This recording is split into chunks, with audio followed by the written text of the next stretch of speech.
Ready to roll. It's interpretation. The form of interpretation. It's the Ottoman hour. Hours. The Ottoman morning.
Welcome to day 3 of 3 for our Master of Architecture thesis presentations. We'll have 3 presentations in the morning. We'll have a 1-hour break, and then we'll have 3 presentations in the afternoon. We're joined by another wonderful jury who will introduce themselves now, and then we'll kick it off with Tala. Hi everyone, I'm Chris Alcock from GWW Architects in Baltimore. We specialize in cultural and education facilities. I've also the head of recruitment there, and I've been hanging around and be happy to be back to see everyone again. Hi, I'm Alec Deary, founding partner of Grid Architects, located in Annapolis, and also an alumni of the school. So happy to be back. Hi, I am Daniela Sinicropi. I am a professor at ISI, which is the program that hosts UMD in Florence. I'm very happy to be here again today. Hi, my name is Carlo Achille. I'm a professor in the same school in Florence. I'm a freelance architect, and my studio is in Orvieto between Florence and Rome. Hi, my name is Sarah Wagner. I am a recent transplant to DC. I work for an office called Obata Noblin office in San Francisco, and I'm very excited to be here. Hello, everyone. I'm Marta Fenollosa. I'm an architect working at SQ Dumas Ripple, who is originally from New Orleans, but we opened an office here about 2 years ago, so we're kicking that out. And I'm really happy to be here. Thanks. Okay, whenever you're ready. Hello everyone, my name is Talha Gursoy and my thesis is about building on history. In the next hour, we will take a short trip to Saloniki, Greece. For those of you who are not familiar with the city, it's Greece's second largest city with amazing history. It's layered history that dates back over 2,300 years, marked by its founding in 315 BC by King Cassander of Macedon, who named it after his wife Saloniki, who is sister of Alexander the Great. As of today, it has a population of 815,000 people. So why does this city matter for me? I'm a first-generation immigrant here. My father was an immigrant. My grandfather was an immigrant, so my great-grandfather. The question we get is, where are you from? It sounds very simple and easy question, but sometimes answering is hard. One day I asked my father, is there anywhere in the world we're not considered as an immigrant? Is there any city that I can say I am from here and we have been here for the last 500 years? He said, probably Saloniki. Then I checked with my grandparents and I asked him, tell me about the Saloniki, how did it feel to live there? And he described his house, he described his favorite bakery, he basically described his city. And after my curiosity level picked, I checked the Google map and see what it looks like now. Guess what? Nothing close to his description. Either the old man had a bad memory or something happened to the city. Let's check what happened there. So Saloniki has been founded in 315 BC, then it was under Roman control in 168 BC. In 1204 to 1224, it was capital of Kingdom of Thessalonica. In 1430, Ottoman Empire took control over the city until 1912. City has been burned down in 1917. It's called Great Fire of Saloniki. The question is how fire can be great. Some people believe it was intentional fire to change the architectural context of the city, remove Ottoman history, and built environments. In 1918, a year after the fire, very quickly, new city development plan offered by French architect Hebert. So left side is the historic photo, is an aerial view of the eastern part of the center of the Saloniki following the Great Fire, which is only partly reflects the magnitude of the disaster. Right photo is a panoramic view of the downtown Saloniki after the fire that raised 9,500 structure in 32 hours. So there was 52,000 Jews, 11,000 Muslims, and 10,000 Christians were left homeless. As you can see from the demographics, it's pretty diverse city. At some point, it was called the Jerusalem of Europe. Left map is the historic map of the city. On the right side, you will see the fire map. So pretty much, as you can see, majority of the city has been burned down. Based on my calculation, it's almost 65% of the city, and it is the central portion of the city. In 1918, a year after the fire, the new map has been designed and proposed by French architect Ernest Hebert. As you can see in the proposed map, it looks like a brand new city, or it looks like another city. Central axis, superior grid system, and mainly satisfying the Hellenistic era of the city. I'm pretty sure the master planners will love this map. But question would be, is history is the beginning, or it is the end, or is it from beginning to the end? Let's do a quick comparison of those maps. On the left side, you are seeing the map of the city before the fire. In the middle, it's the map of the city after the fire. On the right side, you are seeing the comparison of these two maps. Nothing is related, right? New grid is more powerful than 400 to 500-year-old organically grown city plan. As you can see on the right bottom picture, this map also says that it's okay to have a religious building in your back alley of a residential building. So when we talk about history, it's hard to not relate it to a book. That's how we know the history. So if there was an architectural history of Saloniki, this book would have a great 700 pages in the beginning and 120 pages at the end, but middle 500 page would look like something like this. So here is the map overlaps of the important buildings and grids from history on top of today's map. Blue ones are from Hellenistic periods, red is Cardo from Byzantine period, and browns are from the Ottoman era. And then the green line you see is the city wall, and then you will also see some of the Hellenistic, the grid that's overlapping, which actually fits to the map perfectly. So this is where the history axis of the city was before the fire. As you can see, it's not in the center of the city. It was considered as the most lovely street of the city. Its location was based on Byzantine Cardo and developed over the time by the Ottomans. So here is the view of the historic axis on the left side, and on the right side you will see the same spot, what it looks like today. It definitely looks different. So let's combine all of this information on today's map and see what it gives us. So red area in the historic axis is the historic axis on today's context. The brown line you see is the modern axis of the city, which is also related to Hellenistic grid. Dark red color you see is the Byzantine wall ruins, which is also the age of the historic city.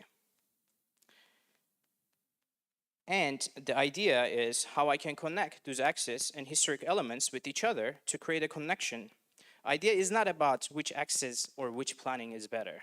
It's all about the connection. Remember, history is from beginning to the end. Here are some photos from the idea diagram. Upper left photo is the edge of the city with Byzantine city walls. Middle photo on the left side is the konak, which is located at the end of the Ottoman axis, and we will take a look at this building closely. And on the right side, we do see the Roman form, which is middle of the modern axis. To create the connection, we will focus on this section of the map, which is where the project is located. Before diving deep into the site itself, let's take a look at what is in front of it. It's called Konak. It was constructed in 1891 and designed by Vitaliano Poselli. It's located at the end of the Ottoman axis, and it was designed to be a government building of the city. It is where Sultan and other important government people would stay and sleep over when they visit the city. It was saved from the Great Fire, and someone would argue that it is because it doesn't look like an Ottoman building. But the mosque next to it, as you can see on the left side, is gone in the fire. But at the end, it was not fully Greek-looking structure. So the Greek government did a significant facade update. Voila! Now it is fully Greek building.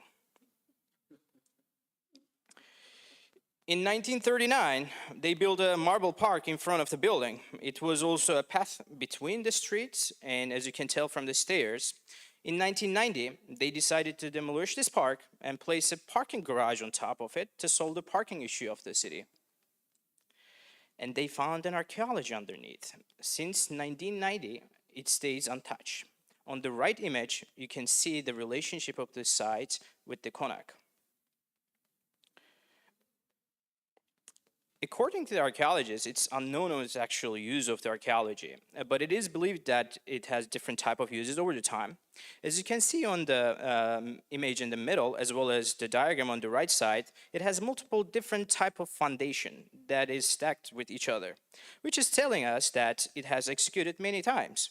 So technically, adaptive use in some sense, but some archaeologists also claim that it was a high-end residential building with inner courtyard and path. Those objects you see in the bottom are the pieces that came out of them, and some of them are from Hellenistic period, some of them are Byzantine, and some of them are even from Ottoman era.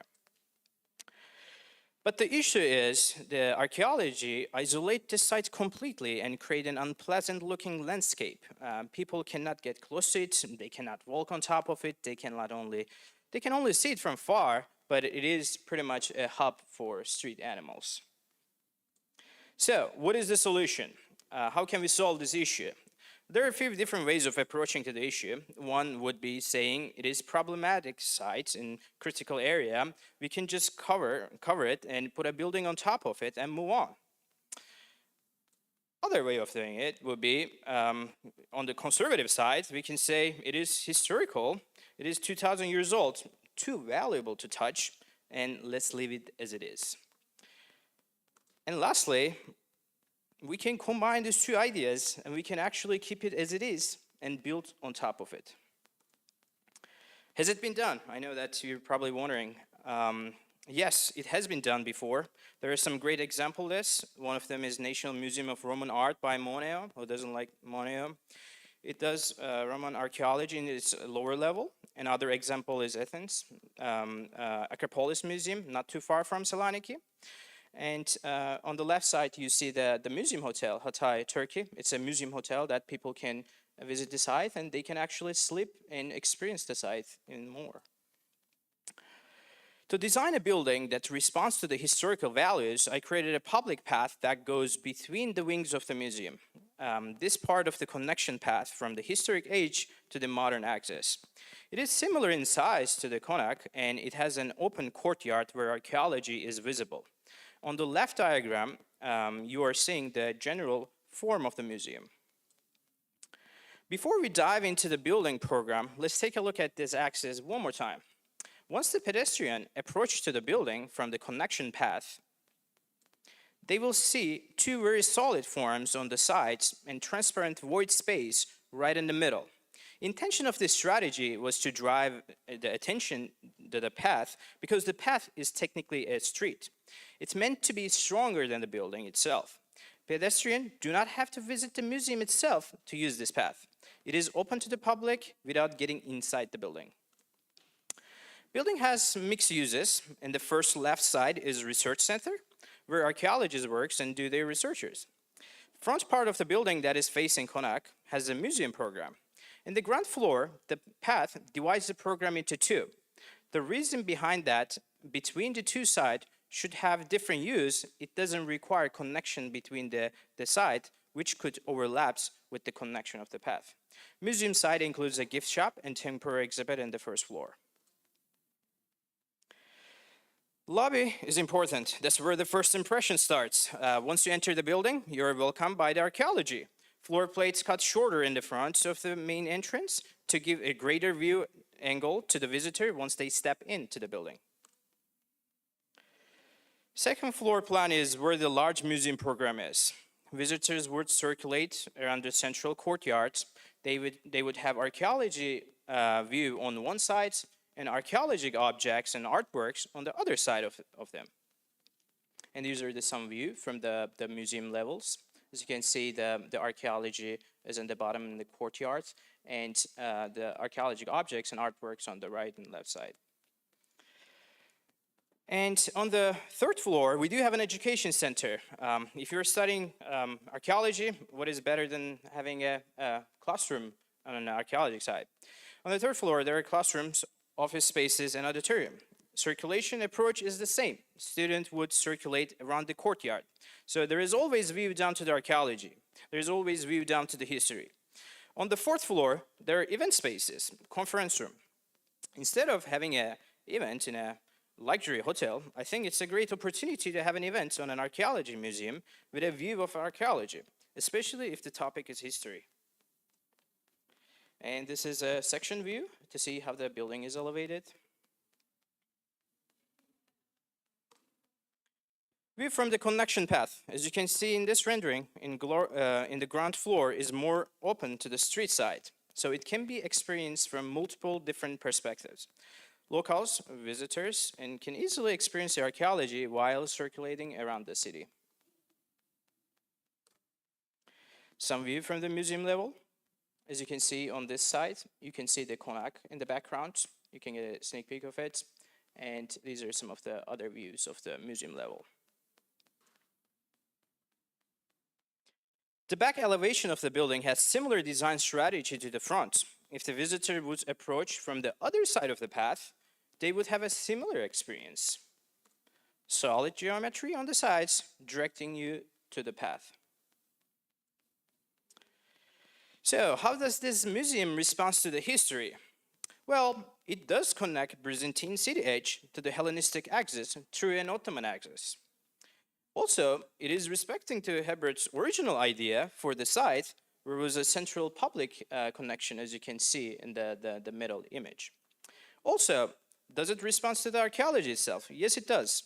Similar site usage. In the archaeology, there is two information is known. There was a courtyard on the right side, number 2, and there was a path, number 1, inside the building. And this building also, they use the same planning strategy. It does have a courtyard in the same spot. It doesn't have a path exactly in the same spot. So lastly, the section perspective illustrates how building is elevated from the ruins and its connection to the path. When I say building on history, I really meant a building on history. Thank you, and I will open the floor for comments and questions.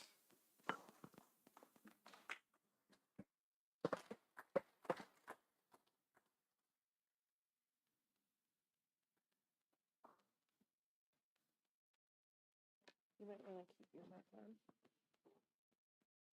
Hello? Okay, we'll use the mic because we're live streaming on our channels. So use the mic so everyone can hear the questions, and we'll pass it around. Can you, I may have missed some of this, but could you talk a little bit about the kind of form and the language of the architecture, materiality, and your attitude towards that with respect to all of this history? And Yeah, so the materiality-wise, I try to keep it as clean as possible. Again, the path is the design here, and I wouldn't want it the building still to show. Generally, I was envisioning stone veneer, and the reason for that is the archaeology itself is mainly the stone-looking materials underneath. So the building would blend in with this context, and then the general form, the whole idea was to get the solid view from the angle that I'm interested in, to not get much of an attention to the facade and then the details of the building, but direct the visitors and locals to the path. Yeah.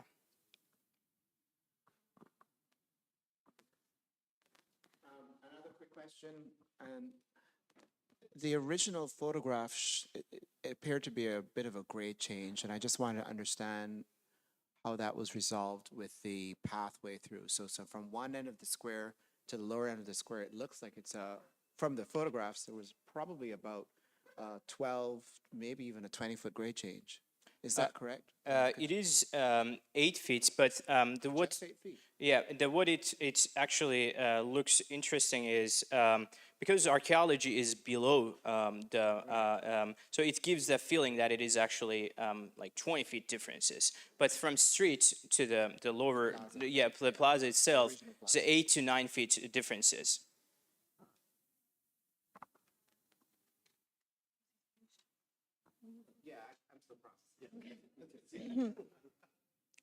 Thank you for your presentation. This is really interesting, especially for our line of work where we work and live in a city that's sitting on top of a similar amount of years of archaeology. I have a few questions actually regarding the design of your pathway and the archaeology below it. So, very interesting analysis. Actually, let me congratulate you a little more. Very interesting analysis on how the access of the original urban fabric was moved, right, by the French architect following the fire. And I understand how your building is not in the middle of that access, but it's on the side of it.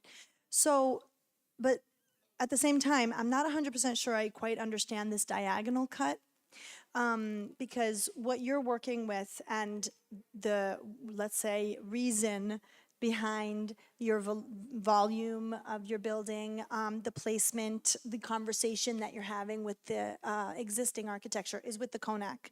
So I'm wondering why you chose a diagonal path and not necessarily maybe a vertical path leading To the from the Konak. Konak. Yeah. And leading off of that, once you answer that question, my second question is, if the settlement below, so the archaeology, if I'm not mistaken, is probably living quarters, right? And so originally there was probably, I don't know, rooms and streets or spaces in between the settlements. Okay, so maybe a pathway that would follow that, or I don't see how the diagonal really Sure, fits in. sure, yeah, definitely. Thank you. It's the diagonal idea. As you can see in this age of the city, which is the Byzantine age, this is the edge of the historic city. This is where the city stops, and this is where the remaining the historic the houses are. And this street, its hierarchy was stronger than every other street in the area, as you can see in this site plan too. The one over coming from here.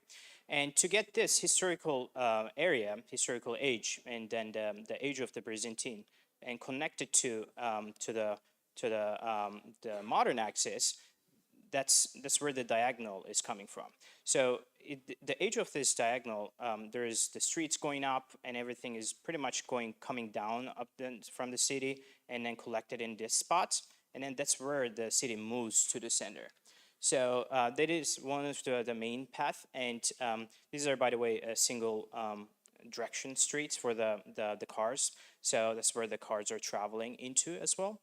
So that's where the diagonal idea came from. And for the ruins, it is a residential, it's a building scale ruins, and actual usage is not known. Again, there are a few things are known, which is a courtyard right here, which was open back in time. That's why I left this section of the building as open as how it was before, and also improved that idea. I left a courtyard in the exact same spot. Another thing we know is this path over here. This was I would say corridor inside the building, or it was outside path. It is unknown. So exact same spot, as you can see, that we do have the inner court of the museum, the first floor, third floor, and fourth floor, exact same spot.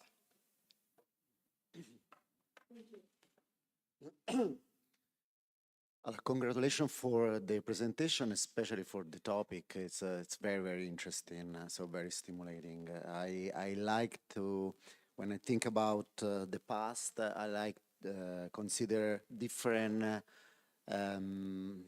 layering, like a different contemporary layering, you know, so because it was a modern time at that, in a certain moment. I like very much the typology that you choose because, you know, it's a typical palazzo, let's say. Even if a palazzo, you know, is strong, meaning also there is the strongness is the corner, no? That usually is very strong, is difficult to find emptiness in the corner. But the palazzo on top of the ruins with this transparency, I think works very well.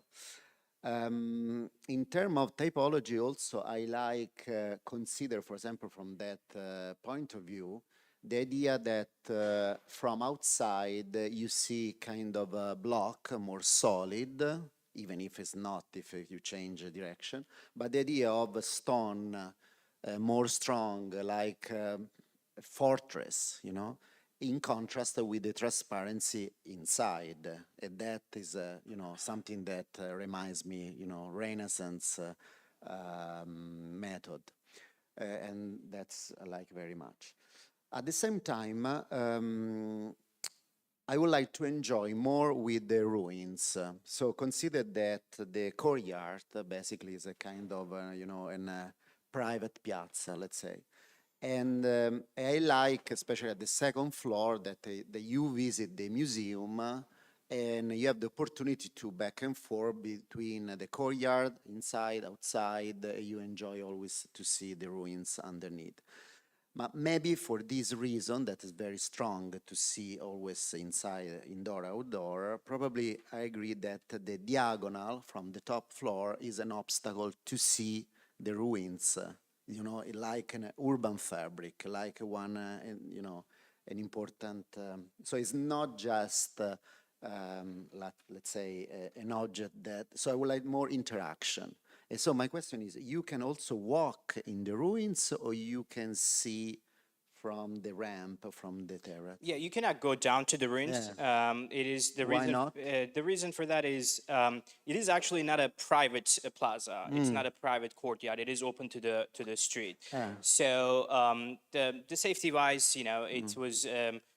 Would be a bold idea to just let people go down to this because it doesn't have gates that you can close it off. But at some point, I No, because consider it could this. be interesting if you walk, it's more direct. The diagonal on top of it, I think, is an obstacle to see, to enjoy, to appreciate the space. Yes, so I think that at the ground floor you have this corridor that could be a portico. I can see just the L shape. Maybe if it could be, a completely round, you have a more enjoyable experience to the ruins. In other words, it's not just a building on top of it, but with a more relationship. Yeah. So that's my advice. One more thing, just one short question. The facade that face the piazza is this one, Correct. and the south is that one. This one is the southeast. South. So this one is pretty much this side of the building, and this one is the front of the building. So my question is, because the building, the four facade actually face three different space, no? Because you have the back and the street and then the piazza. So my question is, have you considered the different space around for when you study the facade? Yeah, I was looking at the how can I relate this facade to the site context, and on one side I do have pretty much actually on the three sides I do have hotels and residential buildings. They all look exactly the same. And it actually looks pretty similar on both sides. That's why I didn't show duplication. Instead of that, I wanted to show something else. It is similar, but the main facade idea was coming from the general form, and also the front facade is trying to respond as much as to the konak in front of it. So its entrance, as you can see, it is not centered to the itself, but it is actually centered to the konak. But at the same time, it is right in the center of the site. So it does get feeling of that it is not fully centered, as you can see on the floor plan. It is slightly shifted, but it is responding to the konak. But the building itself is mainly responding to the konak and the path. But on the other side, I believe that it is stronger than the hotels and residentials around it. So there's not much of a direct context coming from this site buildings. A last consideration, I appreciate the fact that you study also the museum in Athens, that the facade is similar, no? Because you have this AB. Actually, it's very interesting because you have light and darkness, but there, the link, the reference was the Parthenon, where you Yes. have columns, white, darkness, more deeper. Thank you. Thank you very so much. I think those are great comments. I also applaud the way that you kind of laid the story out. Is really well done and really compelling, and I think the quality of your imagery is also very strong. I kind of echo some of the same critiques. It's interesting you brought up Moneo because I was thinking about that the city Murcia City Hall that he did where the facade is a little bit more solid, and I think that's the two criticisms that I would levy. One is the kind of facade treatment, and that's why I asked the question. I'm not sure that I understand where the references are coming from. I understand the diagonal, but I feel like the diagonal kind of like showing up so many times in the facade kind of fractures the completeness of it or the solidity of it, and this idea that you're going from outside to inside. It's almost too transparent, and so I wonder if you could have like left the diagonal stepping back behind a solid surface that kind of like covers the front of it. And then I think the other part of it was this idea of the courtyard. I feel like the courtyard is underdeveloped. I feel like there just feels like there's more opportunity that you haven't capitalized on. One idea is like the stairs that you've kind of tucked off to the edges. Like, why couldn't one of those stairs exist in the courtyard space? Why is there only this one diagonal path crossing?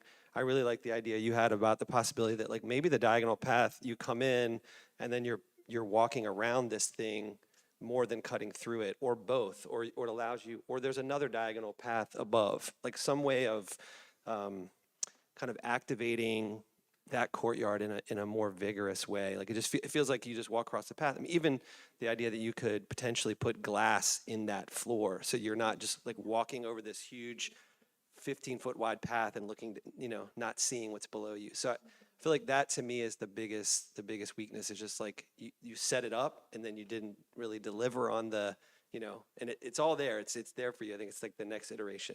Yeah. Dala, I just want to say congratulations. The presentation was masterful, and it's really clear that you had a lot of fun doing what you did here. So this is really great, and there's a lot of self-discovery and a lot of analytical discovery as well. I share your fascination with this kind of project. My thesis project at Cornell back in the Dark Ages was correcting the huge mistake of the Via dei Fori Imperiali in Rome. And these folks won't let me build what I would like to build there. You would let me. You would let me. You would let me do it. What did you look at for the idea of this pathway that crosses through the building? What precedents did you take a look at? There are some the museums in Germany. I can't recall the name of it, but there's some museum that is connecting streets from one side to the other. It was more in a circular shape than in a straight path. So that's called the Neue Staatsgalerie. It's in Stuttgart by James Sterling. And that was one of the example. That's path that goes through the museum without touching the museum itself. Yeah. And, in some of the comments I get is from a museum perspective, but my approach was from the path perspective. Right. So that's why in my presentation I was just saying path is the design, the building is around it. So the whole idea is the path, whole idea is the story. And I would argue, so Sterling did a series of projects that all incorporated the idea of this path that runs through, a public 24/7 path that runs through the building. And that in each of those projects, there's an unbuilt project for the Westphalia Museum, which you should take a look at because the site is not dissimilar from this, and it has a path that kind of wiggles its way through. And the question is that, do you imply the diagonal, or do you strike the diagonal directly through? And I think that might have allowed you some opportunity to think about the exterior of the building being sort of rectangular in its configuration, might have masked some other thing on the inside or vice versa. So it gives you a little bit more opportunity to work with it. But also I think this comment about the diagonal obfuscating the ruin to some extent is really true. And the other thing is that in section, if you really want me to be able to look down on the ruin, could the section be, instead of being just straight vertical section, could the section be shaped? Could there be a shape of the figure of the courtyard that might manifest itself both in section and in plan to make that different than what you get on the outside? So that's all. Yeah, thank you for the comment. I'm gonna add one thing really quickly about the diagonal, and then I'll shut up. The I guess the one thing about the corner too is like the access to the diagonal on the one side is recessed into the facade. And so it feels like a kind of like residual thing. It doesn't make me feel like it's drawing me. And then the other side, it goes away. It only exists on the ground floor and a little bit on the top floor. So it's like, I feel like if you really want the diagonal, it's got to be there. It's got to be much clearer, much more emphatic, and you've got to be able to see through it. And then I'll shut up. Thank you. There are plenty academics here, so maybe I'll talk about the problem a little differently. Like, I mean, a lot of this works. This is not the forum to say, oh, well, maybe I would orient the, the lab at the corner and the third floor plan seems a little bit problematic. A lot of this works. You started off the presentation with a fair amount of emotion. There was a diagram where you introduced the idea that after the fire, there was this sort of like random, arbitrary European style sensitive, hierarchy that was placed onto the city. I got the sense that you found that objectionable. And so I said, this is going to be really interesting because now you set yourself up with a problem of how you're going to in this era and time, then how are you going to solve this problem? And I think this is part of the reason why maybe everybody's, me included, we are wrestling with this idea of the diagonal. The diagonal has been very convenient for people to get through and keep going on the city. But why history is not convenient, right? And somebody tried to be convenient already and create a whole new axis and be disingenuous to the town. And so it's almost like, why make it convenient? Why aren't you, I don't know, inspired by the meandering of the ruins or the geometry of the ruins? Why hasn't that come up? Maybe the diagonal is just a little, and then, my problem with it is that it feels like you're introducing a third order. And you had a problem when, after the fire, somebody decided to create an order there. So I think that's maybe one of the things. The other thing you said that I thought was really interesting and I emotionally connected with is that there is the historic axis. And I was interested to see how your building's facade then honored the historic axis. I think that was an opportunity to maybe break from the serrated pattern. I think it's the long elevation here. Yeah. Southeast elevation. Yeah, and I would have been interested if you looked at that whole streetscape and then maybe said, okay, I'm making a deliberate departure because I want to actually go back again and honor that historic axis because I understand what that has done to my people and my heritage. And I have a responsibility to point that out and give that moment back to the original art of the city. Thank you. And that's it. I guess, first of all, thanks again for your presentation. To kind of echo what the other reviewers were saying, I think for me, one of the most compelling parts of your presentation is when you started talking about these overlapping histories of people in the city, but also of displacement, where you have people coming back to a city that they've once known, or histories, generations of people coming back and trying to rediscover the past of that city. And I think that's a very, very beautiful and complex context that you're setting for yourself. I feel like going back to, the question of the diagonal and also the question of your facades, you mentioned briefly that on this flat facade, you have hotels on the other side that are maybe not that interesting or not that compelling, so you weren't necessarily as compelled to have the same sort of focus on that angle of approach to the building. But I think that by setting yourself up with this initial context of history as being your context, you aren't necessarily limited by what the streetscape facing you is, that you can think about what is that historic streetscape, and also what does your building become as a part of that larger and broader conversation. So like, are there ways of referencing not just the it's like you've got sort of two layers here right now, one of which is the ruins, and another one of which is this axis that you're creating from these City walls. various paths through the city. But I wonder if there's almost like another layer that you could look at that takes on some of the complexities of the different languages of the city, and the different I would also echo that the diagonal feels very functional in a way, and in that sense to me feels a little bit opposite of the complexities of the overlapping ways in which the city has changed, and that maybe there's something about having still the form echo those paths that you're looking for, but then not making it such an efficient walkway. And then thinking about how that could also translate to the facades to be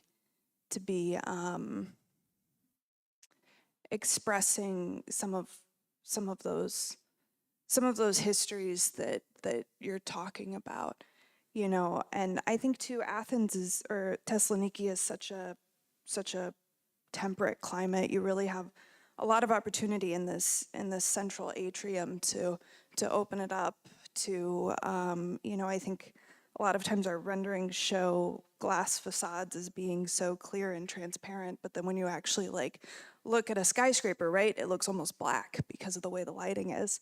So is there a way to think of the scale of the building and the purpose of this diagonal and the meandering paths in a way that it becomes less about being a large form that's placed on top of an existing ruin, and it becomes instead maybe in some ways an extension of that same logic of the ruin? So I'll start with the first the question where the how do you respond to the history of the access on that back facade. So the one challenge was I didn't want to I want to make sure that this building wasn't as bold as the original idea what was changing the city. So otherwise I wouldn't have any different opinion on what they would put it, like claiming that I am declaring this is the new axis of the city and this is where we're building. So my idea was to be on the more conservative side. Obviously, it's Greece, and you know they do have some straight beliefs on some ideas, but keep this historical idea more iconic and you know more. I would say not like really on your face, but it is there. That's where the idea is coming from, but generally stopping. So that was a big question for myself too. Like, how do I, where do I draw the line? Because I am claiming about history, you know, how they change it over the time. So, and obviously this is also history right now. It's 100-year-old city. So at some point it created its own history. So challenging it in some way, I didn't want to be in a position that, okay, I didn't like what you did, but I'm doing the same thing to you. So that's where my confusion was, and you know, like I want to make sure that I don't cross the line. Another challenge was the site itself. The mainly the area that I have for mechanical rooms and my trash and service area is located in the back side of it where there's no archaeology. So I pretty much, as you can see on the map, that I stuck all of these not best looking things on this side of the building. So which didn't allow me to create a as nice of a facade for the building. But yeah. I wonder though, because I mean, the program that you choose, right, in many senses, it's very open at the, in the beginning. And I wonder almost if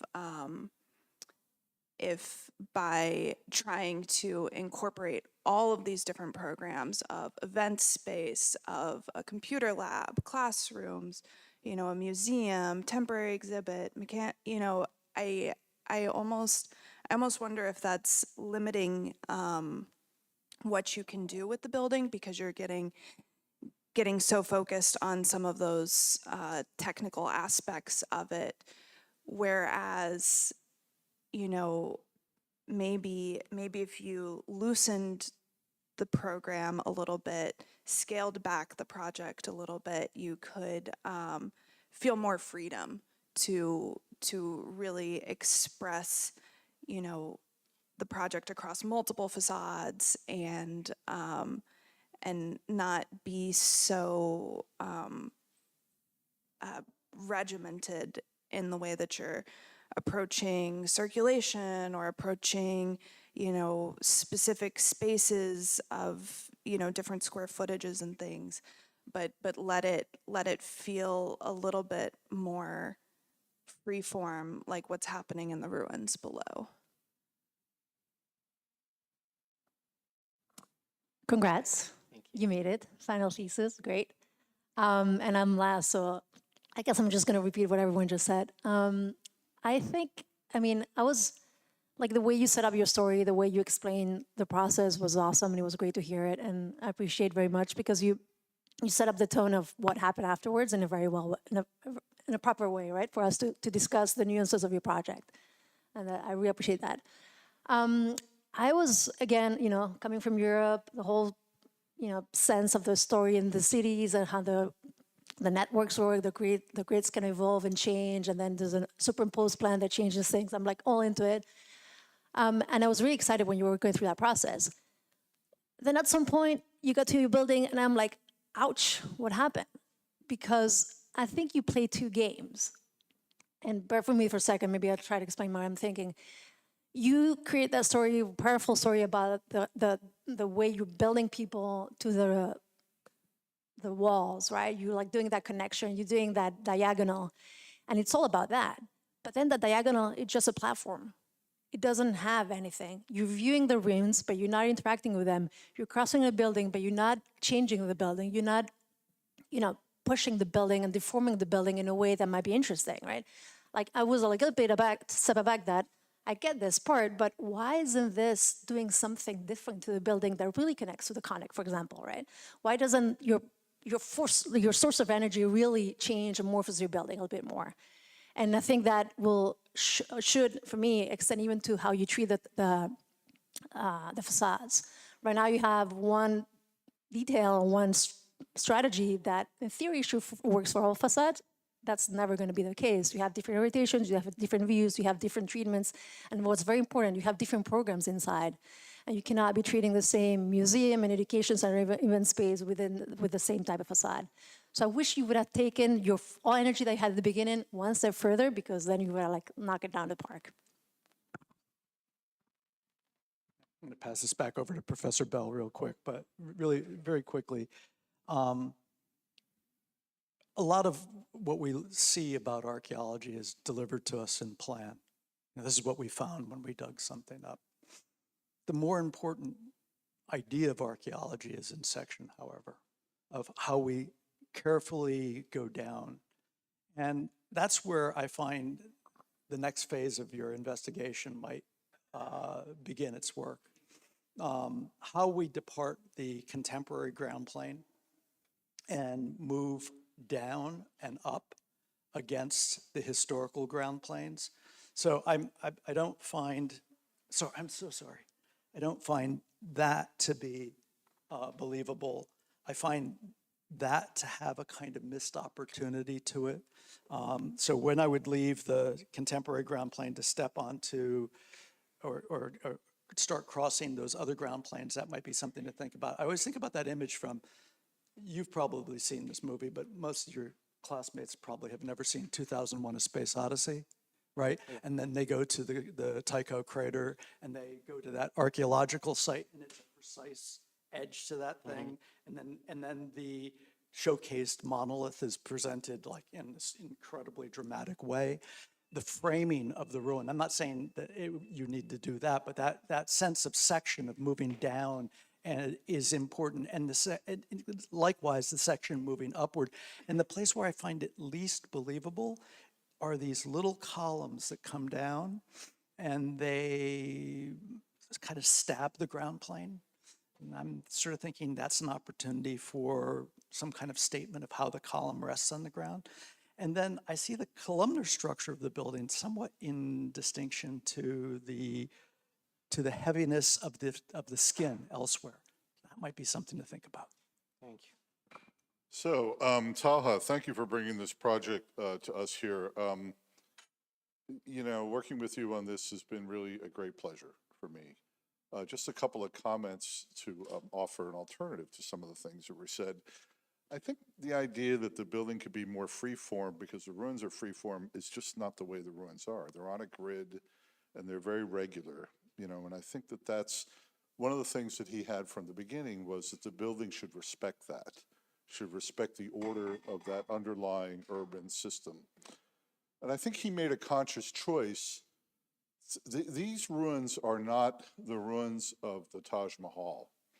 These are very simple residential areas, which are not, you know, you're not going to discover the meaning of Hellenistic society by probing these. These were found there. The reason why they excavated them was because when the Greeks took over Thessaloniki, they wanted to show the Hellenistic ruins because they were in control of the town and the Ottomans had left after the Balkan War. So it was a bit of a political thing there. Now, having exposed them, it's very difficult to go back in and cover them up. Anyone who's worked in an archaeological zone knows that once it's there, people really don't want to cover them up unless there's a very extreme reason. For example, when they built the new train line in Istanbul, they measured all the things they found, and then they covered them back up because there was a public benefit involved with building the new train line. So you can't cover them back up. I guess the way he's approached this is not to make this so monumental and different, but make it a subtle and interesting, almost shortcut that memorializes a movement through the city that can also help people understand the history of the place, which I think for me, the scale of that was always appropriate there, you know.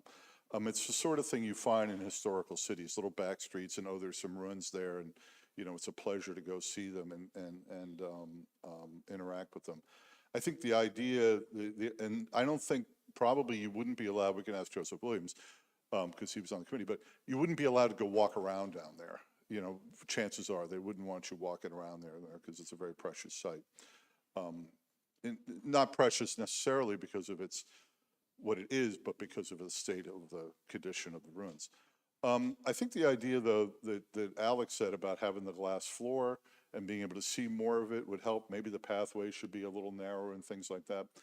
I have to say, I admire the completeness of this proposition and his ability to handle a very complex program that includes a museum and a study center and building services and event spaces, and also the idea of the courtyard that you perambulate around all these program spaces, always being aware that there's these ruins down there, which I think was a very nice move.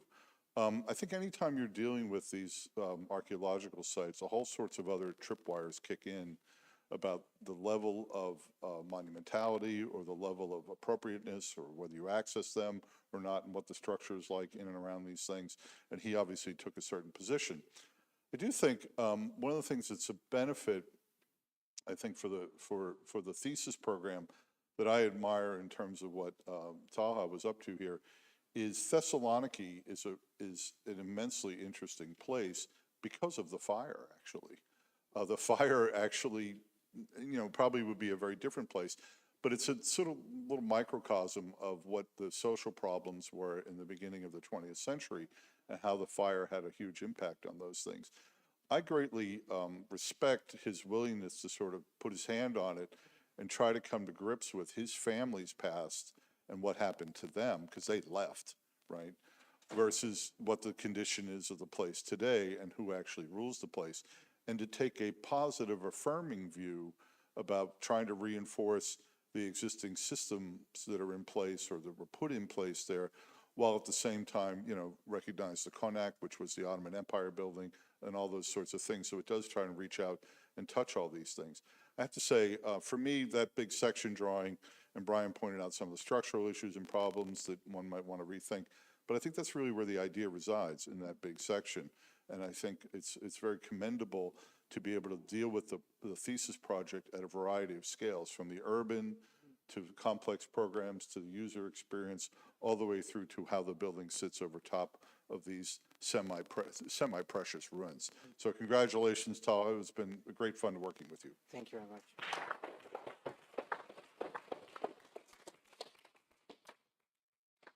All right, thank you for the great conversation. We're going to rotate 90 degrees here.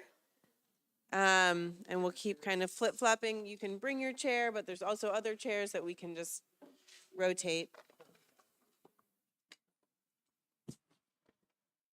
That's fun too.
Architects interpret those histories and move forward. And we are going to be in Turkey now, and we're going to be looking at what happens after an enormous disaster, one that was in the news just a year or so ago, and what to do when an entire city is demolished as a consequence.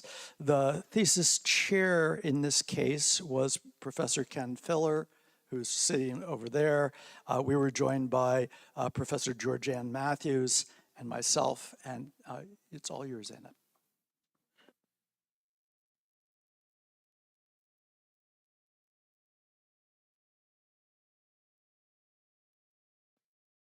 Hello.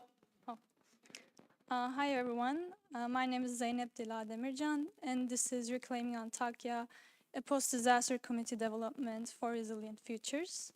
And I would like to start by my sincere thanks to Professor Ken Filler, Brian Kelly, and Georgianne Matthews for their invaluable support throughout this project. So, the thesis proposes an alternative approach to the conventional recovery and reconstruction efforts following the February 6 earthquake happened in the southeastern region of Turkey. The disaster has been one of the most destructive and deadliest in modern history of the country, affecting 30 million people in the region and causing 1.5 million to become homeless. And one of the most affected places was the city of Antakya, which the proposal will take place in. But first I want to state the two aspects that this thesis is dealing with in terms of disaster recovery and management. The first one is about the timeline and the different phases that make up the process. So this diagram shows how usually the solution for recovery and reconstruction is applied. There are short-term solutions involving emergency sheltering and taking refuge right after a disaster, which is usually close to or like immediate in the disaster region. Next, the survivors are relocated in temporary housing dwellings until permanent reconstruction is completed and long-term period, which can take years to realize.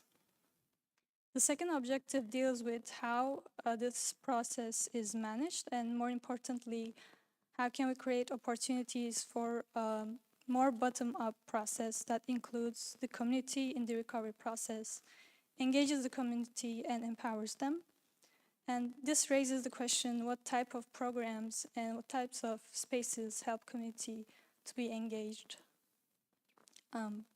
If we take a look at some of the precedents, creating shared spaces and community centers that respond to the community's needs and social and cultural background guides the essence of these redevelopment projects. Accordingly, we can take a look at Antakya's history and cultural character to understand the community and its needs. The history of Antakya, or Antioch as in antiquity period, is a long and layered history beginning in the Hellenistic period. It was established between the Orontes River and the Silpius Mountains in this classic Greek city. Since then, it was home to different religious and ethnic groups under different civilizations from Roman period, the Abbasis, and the Ottoman period, and the Turkish Republic period. In the Ottoman period, the city was still nestled between the river and the mountain in a dense and organic pattern. From this era, the courtyard is a reappearing feature that shapes the different building types and reflects the cultural features of the people of Antakya. For the housing types, the courtyard acts as a private place for living, and it is usually filled with types of fruit trees, most commonly olive trees.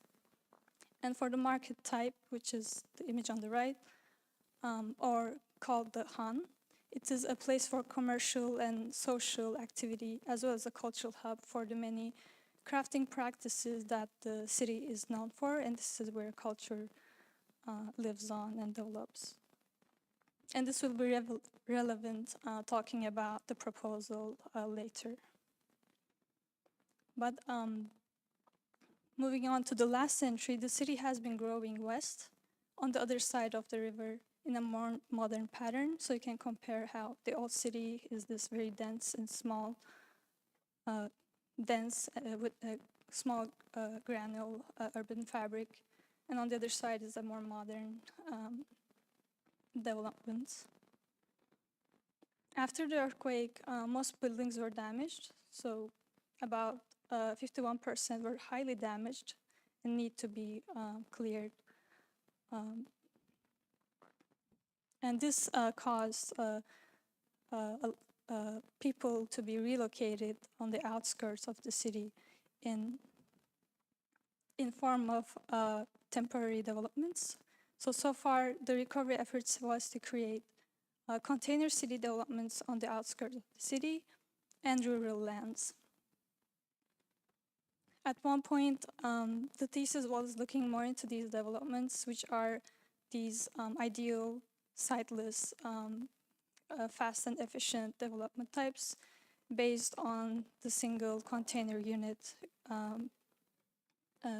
So this was like a previous analysis, and also this was what the thesis were more involved in like 2 months ago or 3 months ago. But from that,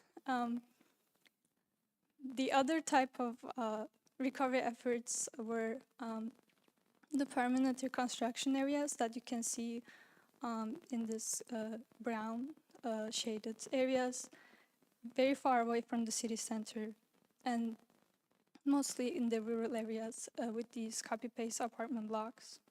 And this was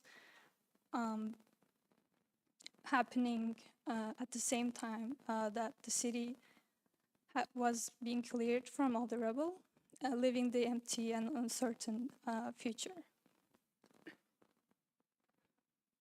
And this is why the thesis is looking into a specific site in the city instead of looking at the outskirts, and how to reclaim and redevelop a specific defined and central site in the city.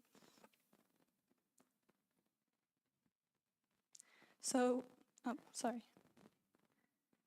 The proposal is a multi-phased recovery process that transforms the site programmatically and physically. And these phases go from analyzing the pre-disaster conditions, then follows the transformation of the site through recover, reclaim, reconstruct, and reconnect.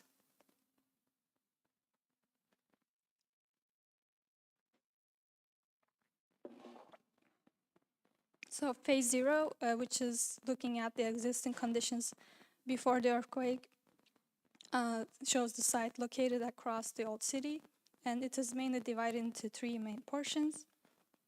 The uppermost portion accommodates a high school complex and a large grove.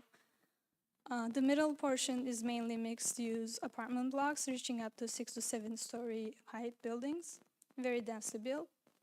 And at the tip of the site is a historical city hall building facing the bridge connecting to the old city with the new. So the site is also defined by the main street systems that make up the arteries of the city, and it's at a very important location. And moving on to phase 5, phase 1, which is right after the disaster.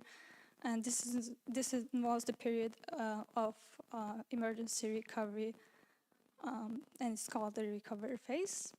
The strategy here is to use the grove as an emergency shelter space for the survivors, and start the communication and collaboration between the different stakeholders, the organizations, and the community, and help them engage and empower them, as well as take action in the process. So here's a closer look at the grove area. And this is how it is transformed. The grove itself is used to accommodate tents for shelters, which you see at the number 1 place. The path below the high school is for container units providing basic amenities such as foods and religious amenities, as well as social and cultural amenities in forms of container dwellings. The warehouse, which is at number 3, is on the bottom left corner, is for logistics and storage, as well as center for the different organizations to communicate and collaborate with the community. And here's how these spaces are imagined. The top perspective envisions a safe and secure sheltering environment under the poplar trees in the grove. The other one is showing the warehouse and the container amenities and the idea of a main street. Phase 2 is reclaim. So this is when the site is starting to be cleared from the debris and starts to lay its foundation for the new development. This phase includes the formation of a main pedestrian street in the middle of the site, which was pre-existing, but it is further developed, as well as main courtyards that will shape the blocks in the later phases through planting of trees. And there is an opportunity here for the community to be involved in this process, to help plant these trees that define the main street and the courtyards that will eventually help form the city blocks. So this phase is also introducing the first building type, which is the community center or the hub. The hub is a courtyard building that accommodates cultural and social programs for the people of Antakya beyond the residents of the site. And these sketches are some of the earlier iterations that guided the architectural aspects. And you can see how the vernacular of the marketplace that I've showed before is inspiring this type. And this is how it's developed into a square structure with studio spaces and a museum at the four corners. Recreational spaces in the middle, such as the courtyard and the tea houses facing the central space. The central spaces function as event spaces for the community in the second floor, which you see at number 6 and number 5. And these can be event spaces for the community to continue organize and communicate with different organizations and create a sense of resilience. There's a tower structure that functions as a vista point for people to observe the city as it transforms from the recovery process to the final development process. Here you can see what the courtyard space feels like with its trees on all four corners. Also the tectonic language of the first floor as a more solid and the second floor as a more open. And the tower brings contrast to the horizontality of the mass. This is imagining it at the final stage of the development, but you can get the sense that how the courtyard is the main space that shapes the building. So phase 3 is reconstruct, and this is when the other building type is introduced, which is the block, which you see on the right in our earlier iterations. The block functions as a mixed-use type for commercial institutional use on the ground and housing on top floors. It is based on a modular structure that is repeated around the courtyard. So the structure is based on, the smallest module is based on 8 by 12 meter module, which can be repeated to accommodate more variety in types of housing. The circulation runs between the courtyard units and the circulation it runs between the courtyard and the units as a form of a loggia space. For vertical circulation, the central module is divided by using one of the modules as a vertical core, which divides up the larger block into a smaller scale. Additionally, rooftop gardens are located for growing crops as well as creating variety and massing and the facade of the block. And this is imagining what the blocks looks like with the central courtyard, the circulation area, and the rooftop gardens as well as the units. Phase 4 is reconnect. And this is imagining the fully developed site as well as the context around it. So you can see how the hub and the blocks come together, defining the central street, which is a pedestrian street. And the central street connects the grove into the central courtyard, continues down to the City Hall building, ending it with a public plaza. And in this perspective, we can see the main street with its central alley and storefronts on the sides, and the projecting bays that activate the street, as well as the balance between the stone cladding and the wood material. It create balance and gives a sense of the vernacular, but also makes it, adapts it to a more modern context in a different scale.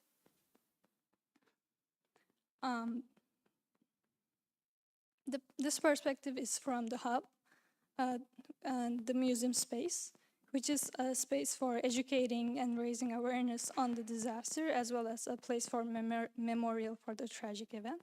So this is looking into the future and how we can learn from the past, and also create opportunity for education, again, gathering, learning, and remembering the event. Here's a site section showing the connection between the hub and the residential blocks with its courtyards. And thank you for listening, and I'm open to any comments and questions you have.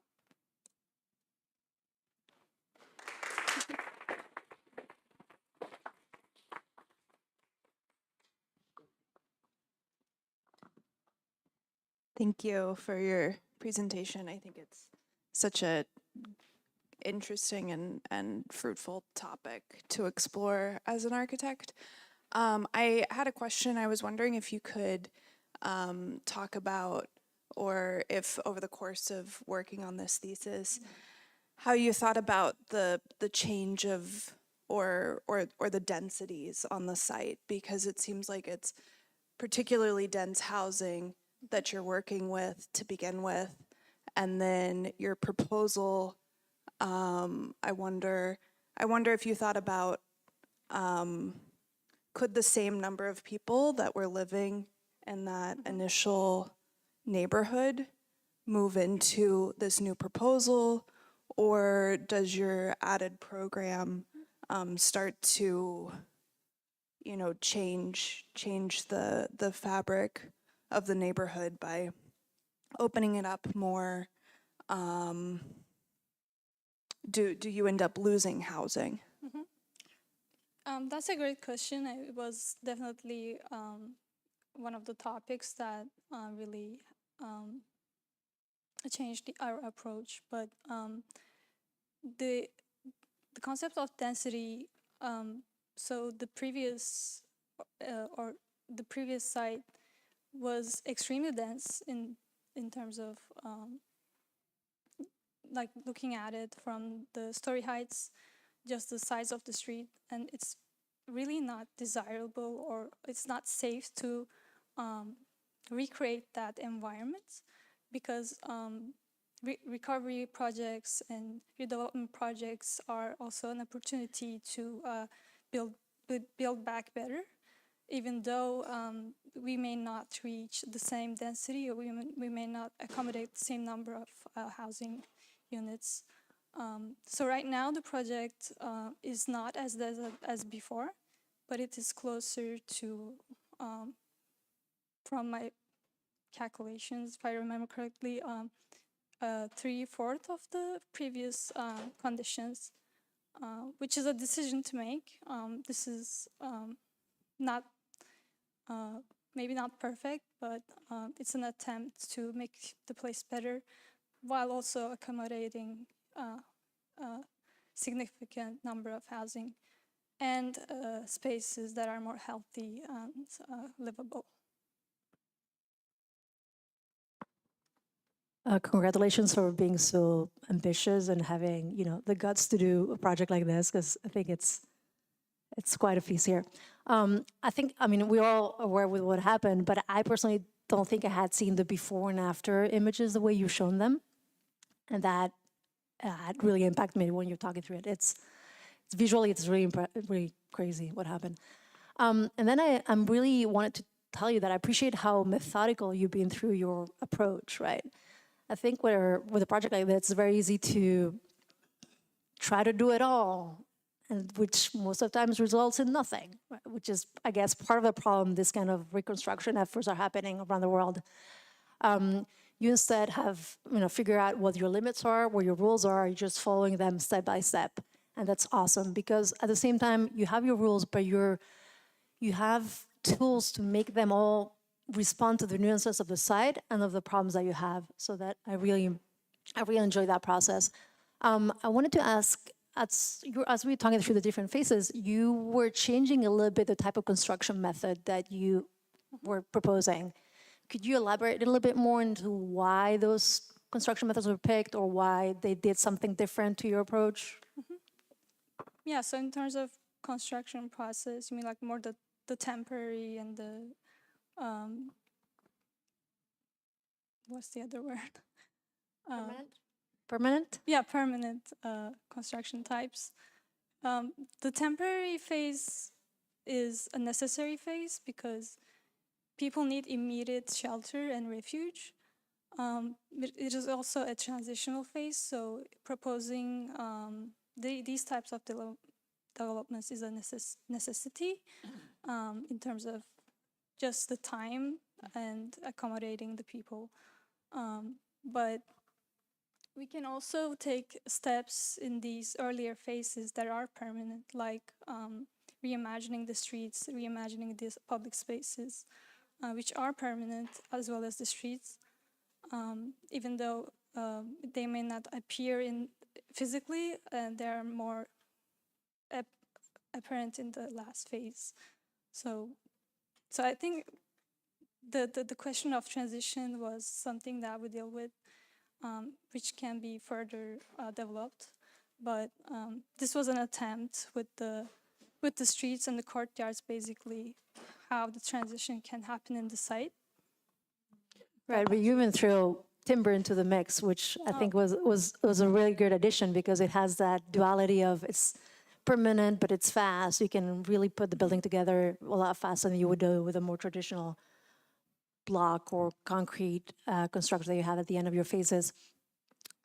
Yeah, to add to that, the idea of a modular structure is also more feasible in terms of time and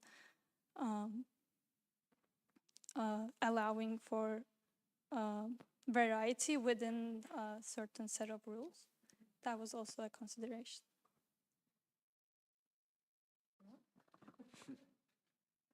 Congratulations. Seriously, it's very interesting project. The topic is unfortunately contemporary.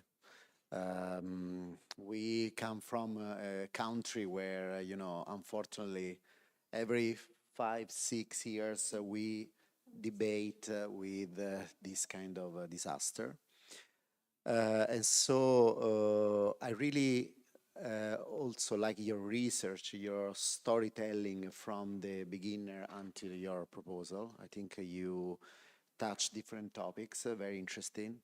I never think about the temporary recovery plan in the same area of the disaster, because, for example, in Italy is impossible, because for safety reason, you have to build temporary structure in the near area, but not directly in contact with the ruins, basically. But in terms of a social aspect, I think in terms of don't lose the idea to lose the land immediately. I think for kids, especially for kids, for elderly, I think this approach is very interesting to be developed, and maybe it could be very interesting also to do this. One of the problem also for a temporary recovery plan is also for hygienic reason, facilities, bathroom, something like that. They need, new water system. That's why they prefer choose, suburban area. But it's very interesting. Just talk about your proposal. I really like you work like to sew, to sew like a tailor, the pre-existing urban fabric. I like when you present the link of the street, that you make in connection the new street, and the focus point is your courtyard, basically, that becomes the new gathering space I think especially in this kind of topic, to rebuild and a gathering space is one of the most important things, you know, where people share, you know, the thought about that, and they try to re-socialize for to go forward. And so the core of your intervention is very, very interesting. I like very much also the facade that face the courtyard. I think is the most interesting aspect, because your interior facade basically work as a double skin facade. So the terracing is another gathering space. It's like a buffer zone between indoor and outdoor, like a semi-public space or semi-private space. I think it works. I like it very much. In terms of facade, also I like your proposal, the building. Unfortunately, I cannot see one drawing where we can see very well the facade, but I think from the, you know, the small, I mean, I'm talking about the urban facade, because I think it's very interesting. The material that you choose, you know, the material, the proportion, I think it's very, once again, friendly for the community, for respect, you know, the cultural, historical facade of the area. So I like it very much. One thing that I really appreciate, probably one of the best, is your sketch about the block. Because I think your sketch about the block tell us the project. You know, this is a unit repeated, the very simple idea. I appreciate also some little detail about solution against the earthquake. We call giunti. I don't know in English, is a joint connections. Yeah, probably.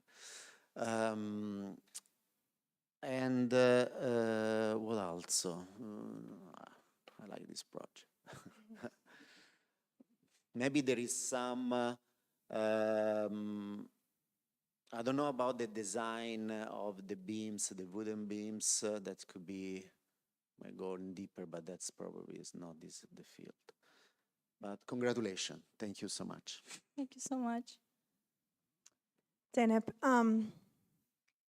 it seems to me that you could easily send your resume to Architects Without Borders. You certainly have the preparation for it, given the project, if that's your passion. So consider it. There has been a lot of research in Europe, I'm sure you're aware, in the past since '97. So how many years is that now? Oh my God. Regarding what you call phase one, right? So the immediate phase right after the disaster, where there's no possibility of recreating any kind of permanence for anyone. However, at the same time, we do need to guarantee housing and spaces for the surviving. So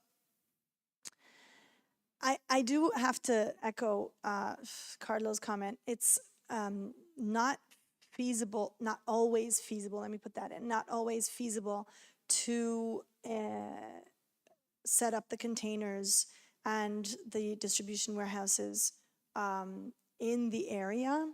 So that would be possible after approximately the 6 to 9 months it takes to clear the rubble.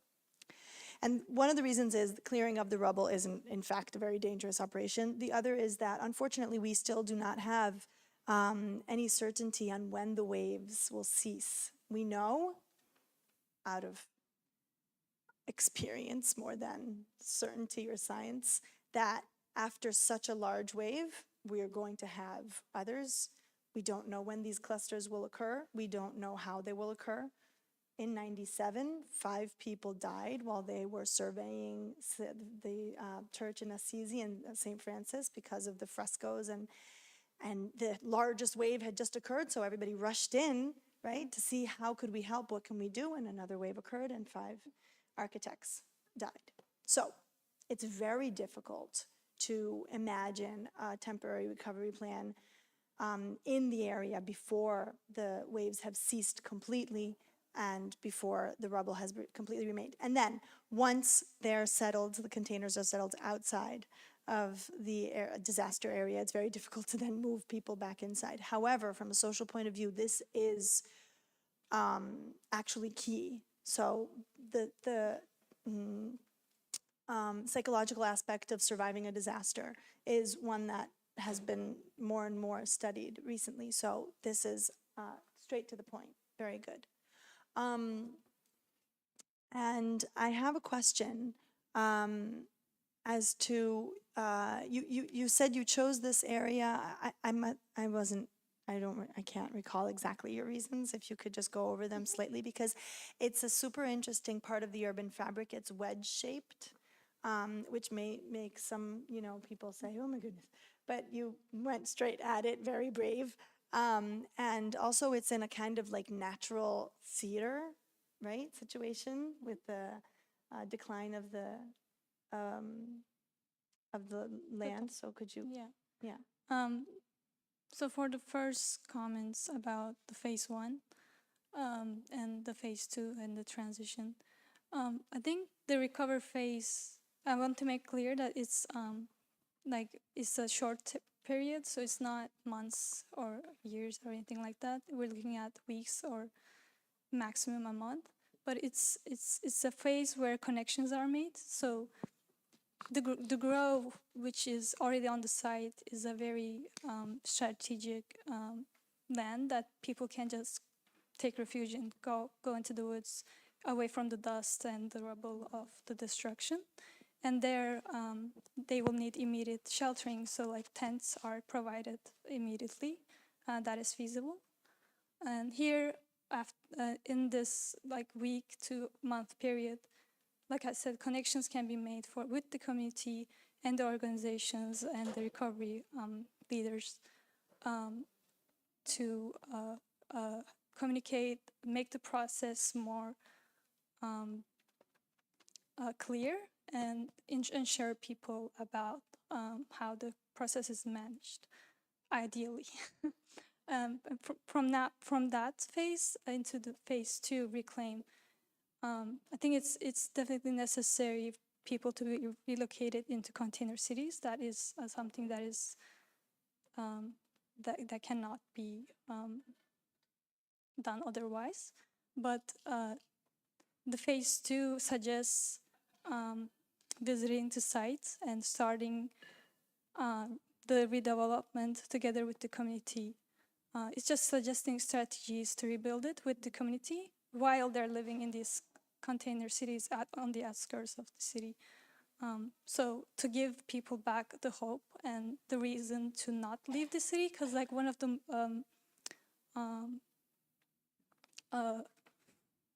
effects of the disaster is because the scale is huge. So we're not talking about like a city block destroyed. It's the whole city that it has been destroyed.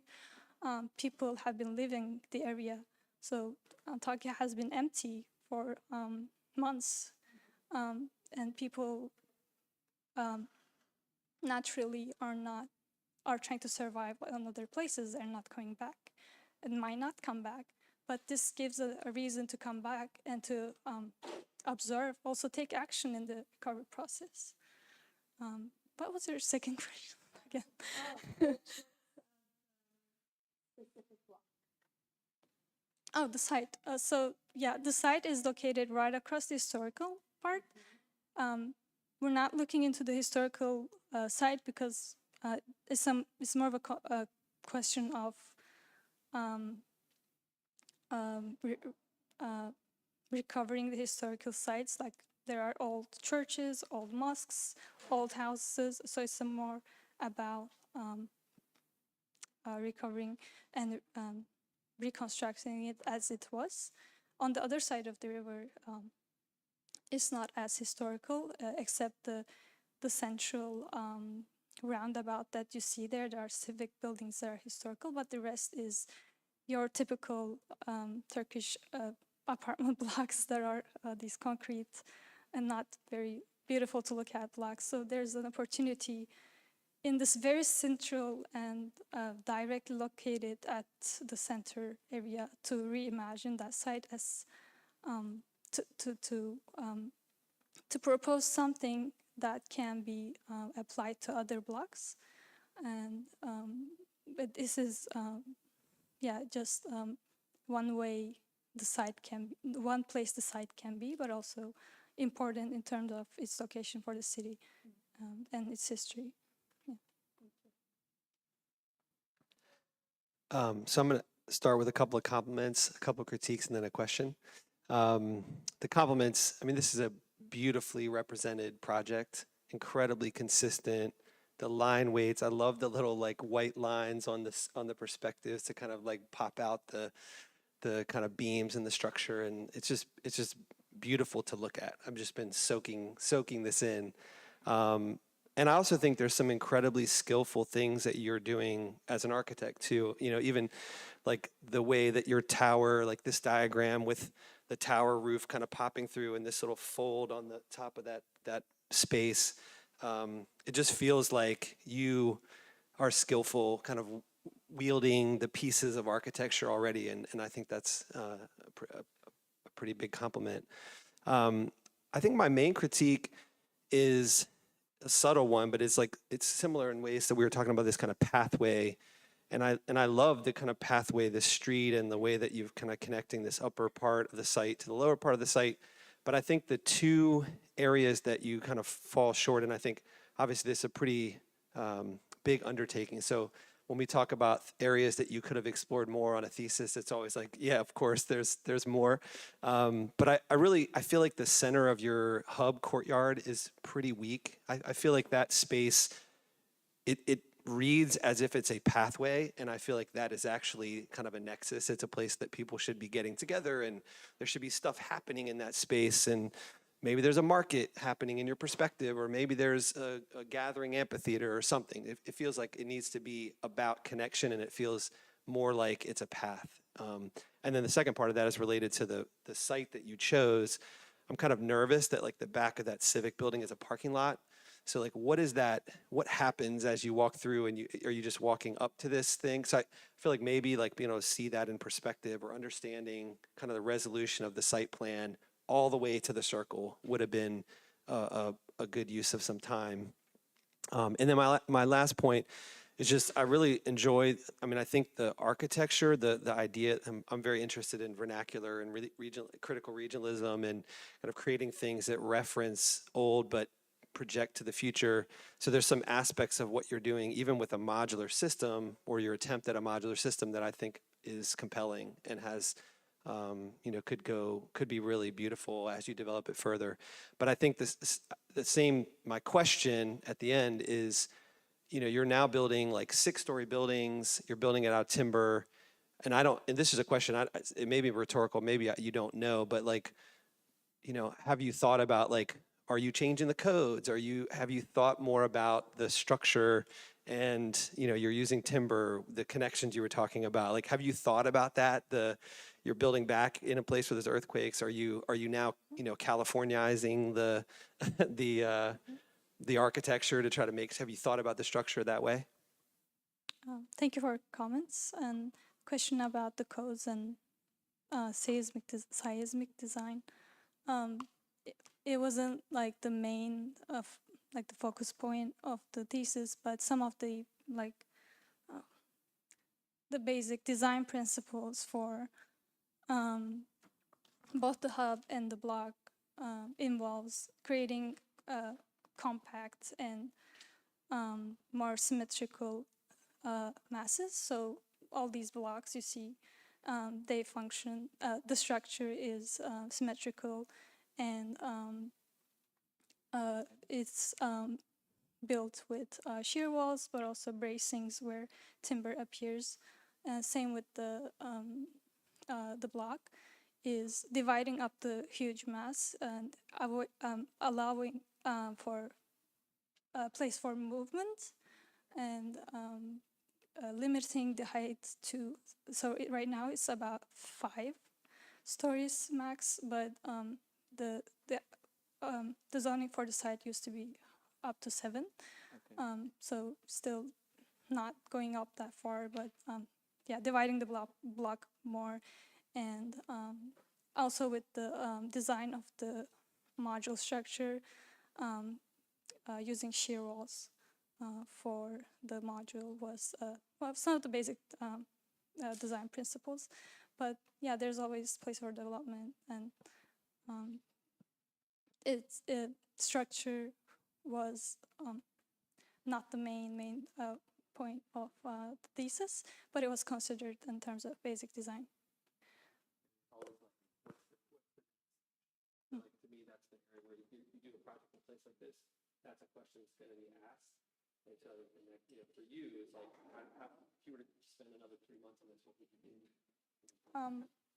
I would definitely look more into more contemporary examples of these type of structures from where they're doing a good job, maybe in Tokyo, Japan has some great designs for that, but maybe looking at some of the details like joint connections, how these blocks and this the circulation connects, and what type of joints allow for that movement, but also secure the structure. Yeah, things like details.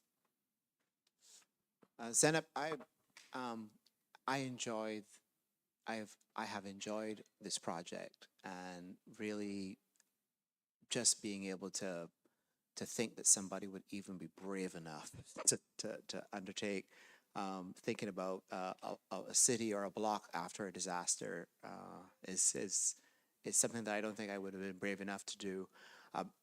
I've enjoyed this so much that really, from this perspective, of just 2 small things or 3 small things, because I've just really been taking everything in. So, and I know that you had the slideshow, but on the panel that has the hub axon, it would be great to recognize or have a key to understand what spaces are where, because I just wanted to know a little bit more. Same thing for the block, and I understand that time may have run out, so you did not really do a typical unit, but we get the point. So, but it would have been helpful just to drive the point home that this portion was housing.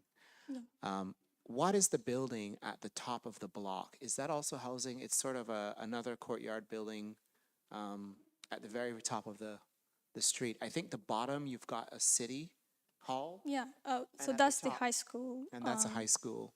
So, you know, I just would have enjoyed if you just finished sort of that connectivity, or, you know, extended that path. You've got the axis in green shown there. And, you know, I heard just now it was a parking lot, but, you know, it's thesis, you know, you can get rid of the parking lot, or, you know, get rid of some parking and just, you know, create that streetscape and finish that axis. I think that's an opportunity that you could have At the had. end of the axis. Yeah, so it- this is a beautiful, you know, this is very carefully orchestrated. It's supposed to be a plaza. Yeah, something through here to connect to Okay, this, yeah. maybe. Same thing here, just to finish the whole block. Yeah, thank you. I could Do you want to say something? Okay. okay, I could say some of the spaces here. But it's basically the museum block, which the roof pops up, and all 3 blocks are for a creation of craft and workshops spaces. And in between there are event spaces, and on the lower is more recreational for tea houses, because tea is something we drink all day in Turkey. Yeah, okay.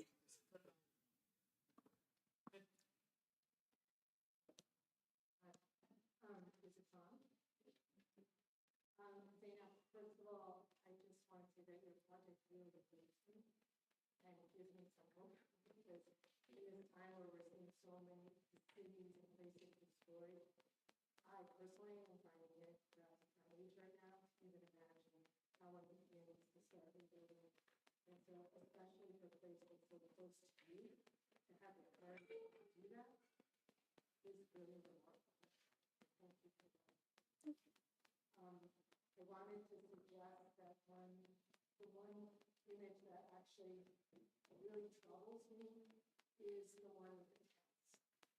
And I think about the Rockville project, which has been on exhibit for many months here. I don't know if Ken or Georgianne spoke to you about it, did either of them? So the Rockville project was designed for an area in Texas where they know there'd be flooding every year, and every year people would be displaced. And so instead of asking the question, how do we create housing for people quickly, they asked the question, how do we create housing that is a step towards permanent housing? And so they worked to design something in the United States. We first get money from FEMA and then from HUD, and so people are put in trailers. And then 3 years later, houses are built. In the Rockville project, they designed a house, and the house, they thought about where is their space, and they designed a modular pieces that could be put in lumber yards. And they were designed so that 2 people in a truck from the community they were built ahead knowing there'd be a disaster, obviously they don't know it, but then they could be built in their own community using the FEMA money, and then when the HUD money came in, they were just adding it. And so people never lived in tents. And so a tent or even a trailer is a structure that doesn't do anything to start to rebuild the community. And it also made people work and also made people be able to live back there. So I think there are better ways than tents because I think it's how we ask the question. And so when we ask the question more for how do we start with something that then helps the rebuilding, we get different kinds of designs. And they also reworked all the money and the bureaucracy too. So I think that's the one piece that I would look to as you also start to imagine this as a model for the rebuilding of the rest of the city. So, beautiful. And I think Michael wanted to say. Thanks, Anna. I commend your work as well. I want to read this project slightly differently, especially in the first couple of phases. So I want to talk about how you're deploying the trees, what you're asking the trees, and how you're appropriating the trees. I think there's more to be said here. I appreciate that the first thing that happens is that you appropriate roads to create shelter. Right? You go to what is still standing after disaster. Look at that post earthquake map there. What do you see? You see a lot of buildings that have come down, but there's 3 roads that are still standing on the map. Right? So you've identified that as resilient infrastructure, right? That's still standing. And then in reclaiming, you start to ask something different of trees. Okay, well, I'm going to start planting trees. Before buildings have even arrived, I'm going to mark courtyard spaces by planting trees, corners of green spaces for the future. I'm going to use lines of trees as a way to create new streets and new access routes. Right? So the way that you're deploying trees there as an infrastructure is really smart and you're thinking about it spatially. You're working in a way that mirrors a landscape architect that I really appreciated, Michel Levine. And when he's working on post-industrial sites, the first things he does before buildings come into play, he starts to structure the ground using lines of trees and patches of trees. And that anticipates future building placement and density. Right? So it's a really fascinating inversion of the way landscapes typically architects undertake. Buildings and landscape fits in between. And I see you working in the inverse here. It's latent there, and you haven't made something I'll take you back to other calls of plans and plans. So really kind of lay that marker down. But I also then, if you were to take that on as a strategy, I would say there's a couple more ways that you can perform when you start this with. One is that there's going to be an incredible amount of dust and erosion in the area around us. Trees can help with that, right? Lines of trees acting as shelter belts can cut down on inborn dust, right, and create, alleviate that problem. Obviously, they also suck up water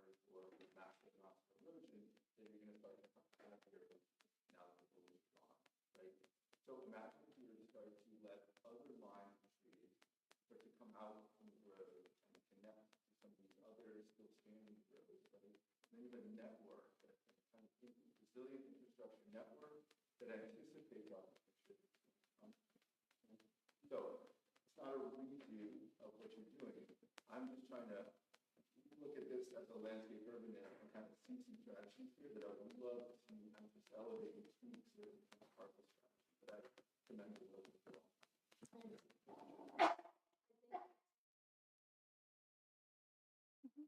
Really quick,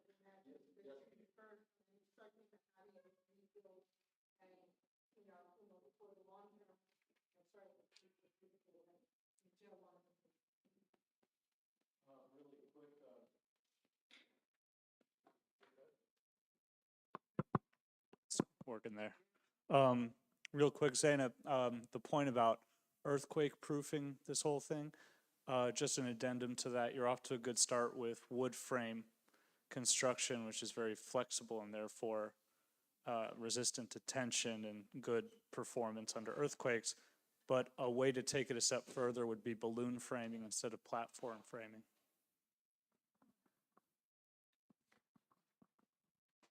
Always nice to hear historians talking about structure. Do you want to teach structures course next semester? Congrats, you did it. I'm thinking about some of the comments. They're all very well taken. I think Carlo and Daniela's comments about safety is a good one, but I also think that it's not necessarily impossible. Maybe it's just convenient as well. There's certainly safety factors to consider, but also being displaced from your home maybe forever is almost just as unsafe, right? Because this is still one of 100. This is only 1/100th of the mass exodus that's happening here. So I think something we talked about is that people are willing to. I shouldn't say this, but people maybe are willing to take some risks to be back in that place to help people and get their hands dirty, even if they do perceive it as a little bit unsafe. And I think the comment about the container cities were neat. We talked about that for months, and it could have been the entire thesis. And then we quickly realized that there was more beyond phase one. And I was sitting here thinking about Jihee's thesis yesterday and the idea of pivoting. And there was a really big pivot that happened in conversations with Brian about the necessity to reclaim the center of the city. It felt like almost inevitable that we had to come back to the center. And I think that was the thesis. We think about phasing and program are good for people in the center of the city. I think you did a wonderful, wonderful job. So it was a joy working with you. You're so humble, but you did awesome, awesome work. So thank you.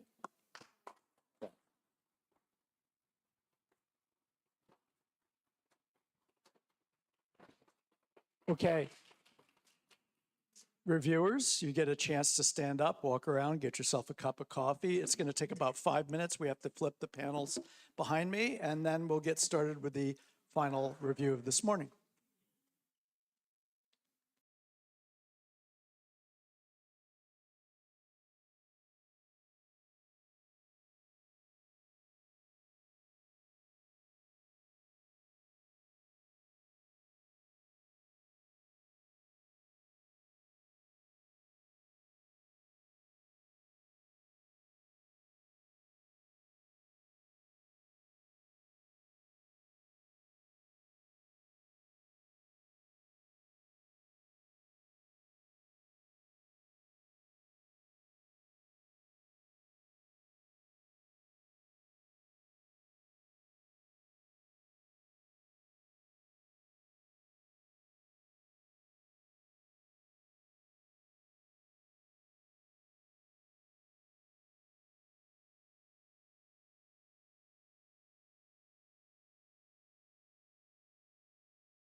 It's okay. Okay, we're going to regather for the third and last presentation of the morning session. And do we have everyone? Not everyone is back. That's okay. Let me just check around the corner.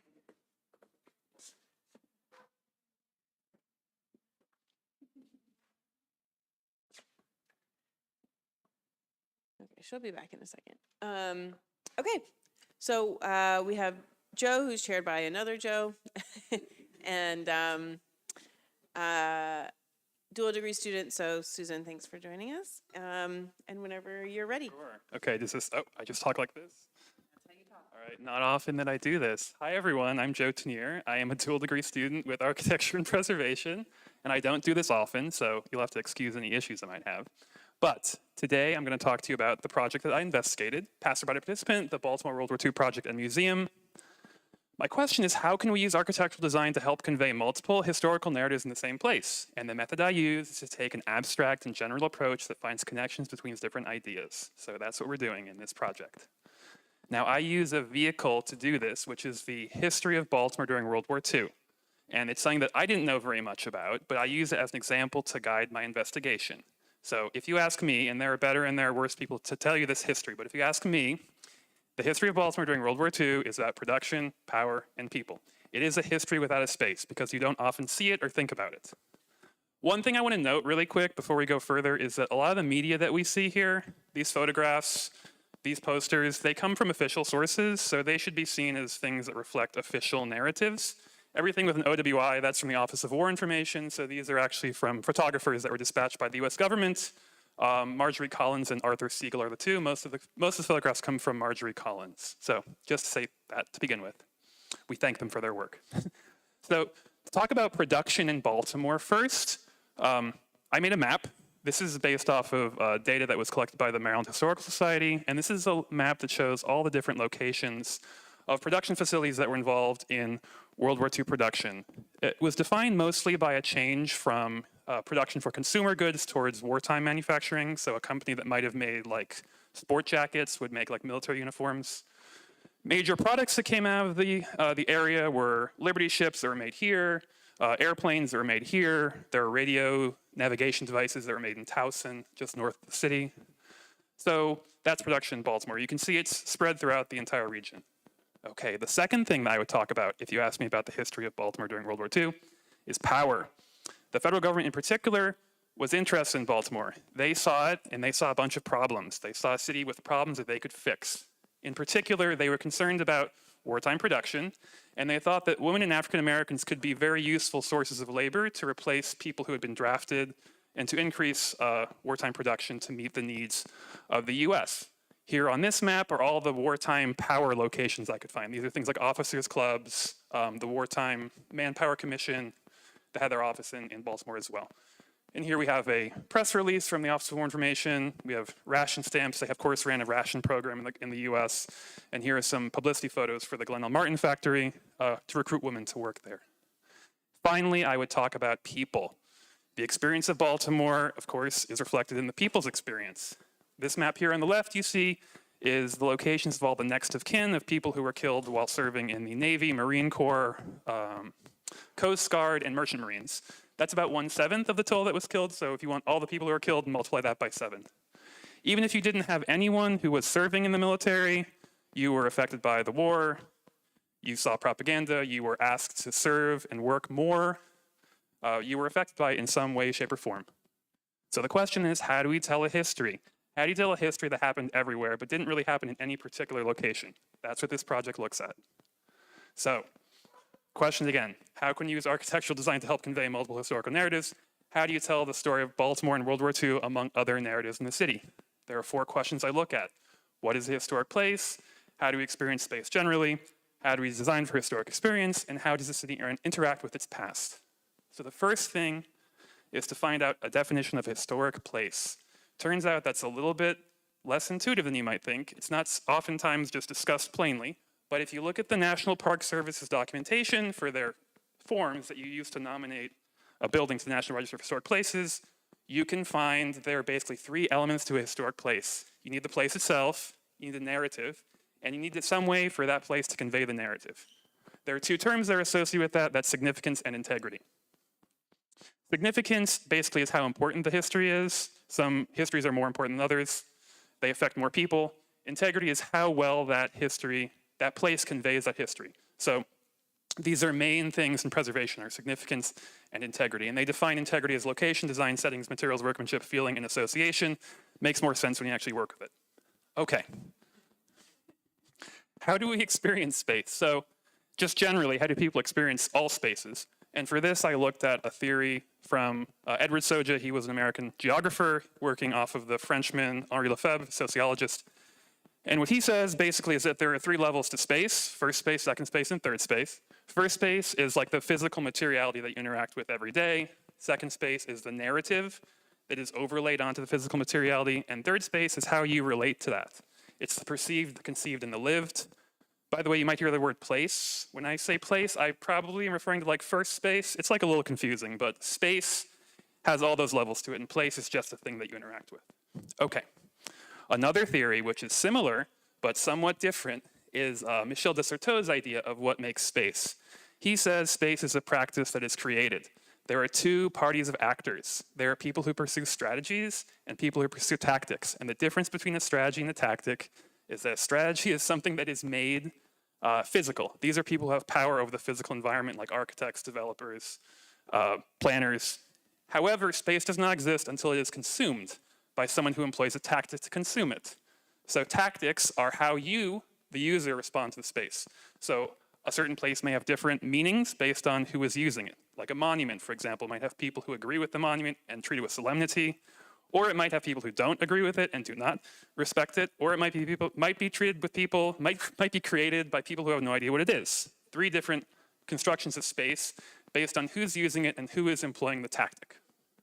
Okay, so right now already we can see some connection between these things. Like you see this perceived, conceived, and lived is a little bit like the idea of place, that's like first space. Experience, that's like second, or narrative, that's like second space. And experience, which is like the lived third space. Okay, how do we design for historic experience? Here are a bunch of ideas about people who have thought about designing for historic experience. And I treat them very, very lightly here with not too much depth. But basically, John Ruskin, who was an Englishman in the mid-19th century to late 19th century, says, don't touch it. Frenchman Viollet-le-Duc says, if you can embody the artisan of the people who are making it, then you can restore it, you can make changes. And then there's the Italian Gustavo Giovannoni, who has a very complicated system, but he says basically, if you protect the ambience of a place, you can make some changes. He has like a much more complicated system, but simplifying it for this use here, that's what he says. And they're all talking about integrity. So they're all talking about the ability of a place to convey the sense of history. Okay. Finally, there's the American system.